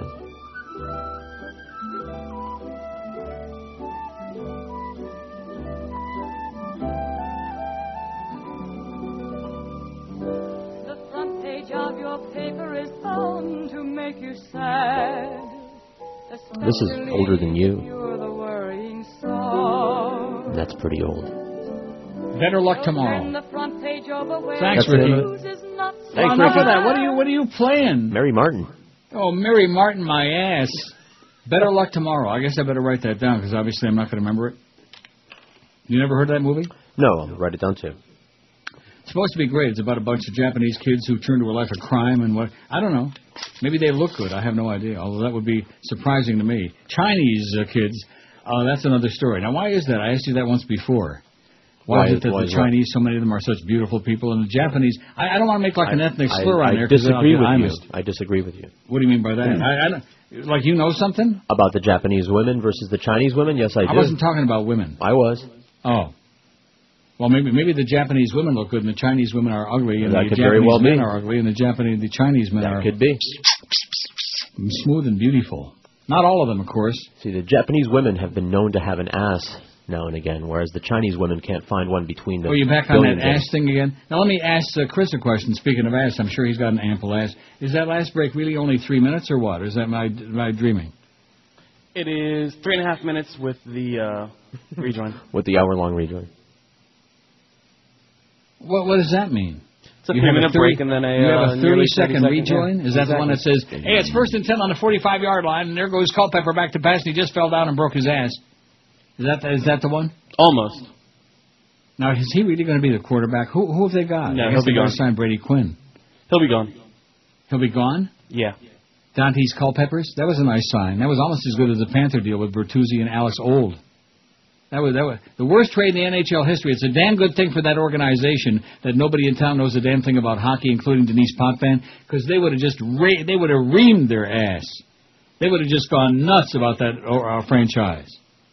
Just unacceptable, unbelievable, stupid-ass trade. That Jack Martin, man, I'm going to tell you, goes to show you, between him and Denise Potvin, you got two dumb frogs in the organization. That's not a good thing. One dumb frog, maybe you could overcome that, you know? But two dumb frogs, not good. Better luck tomorrow. That's the name of the movie. I'm going to go out and get it. All right. And the movie, too. 1,228 votes on the world-famous poll. Now, I guess I'm not going to... What was the one I was going to do about who do you hate the most on the station? And who do you wish would die a wicked death? Obviously, George. Right. Because he wants so badly to be in my will. Mm-hmm. Oh. Where did that even come from, you know? In fact, if I was you, I think I'd get a posse right now and find Jacob and just beat the snot out of him. Who? Yeah, what's his name? Jason? Oh, that's who he was talking about. That goes to show you, Norma, what a bozo. You're so freaking dumb, Norma. To every word, doesn't he? How is it possible to be so dumb? Jacob, Jason, they both begin with a J, okay? So does Jewish, begins with a J. What does that mean, Norma? Oh, brother. Cox ahoy, Norma. You get that? You catch on? You get the drift of it? Jason, my fat ass. Like I said, probably one of his boyfriends. It's Dave in Miami town. Huh? At 560 WQAM.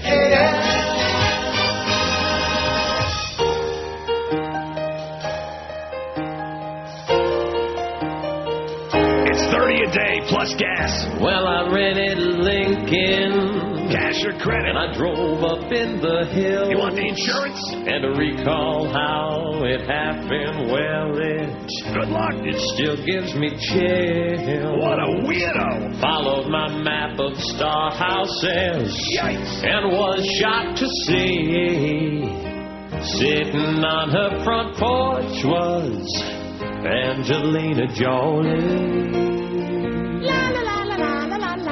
Well, I walked up like I knew her. Hey, do I know you? And I saw her hesitate. Hey! But the chloroform started working, and for her, it was too late. Put her in my car and rolled the windows down. Now she was my queen, and I made her a crown. Take the stupid crown off me. And I've got Angelina Jolie in my basement. I'm in the basement. And I think I'll keep her there with me. Hello? And charge her rent. I'm not paying rent. Well, I hope she don't mind. I hope that she'll find that she likes the cement. I'm in the basement. How wonderful life is with Angelina Jolie in my basement. Let me out of here. Well, I'm schizophrenic, polar and manic, but I bet you'd give your last cent. Help me. To have Angelina Jolie locked down in your basement. Come here, Precious. Don't hurt my dog. I'll do it, mister. Don't hurt Precious. I'll hurt your dog, mister. Then punch the dog in the basket. Bye, bye, bye.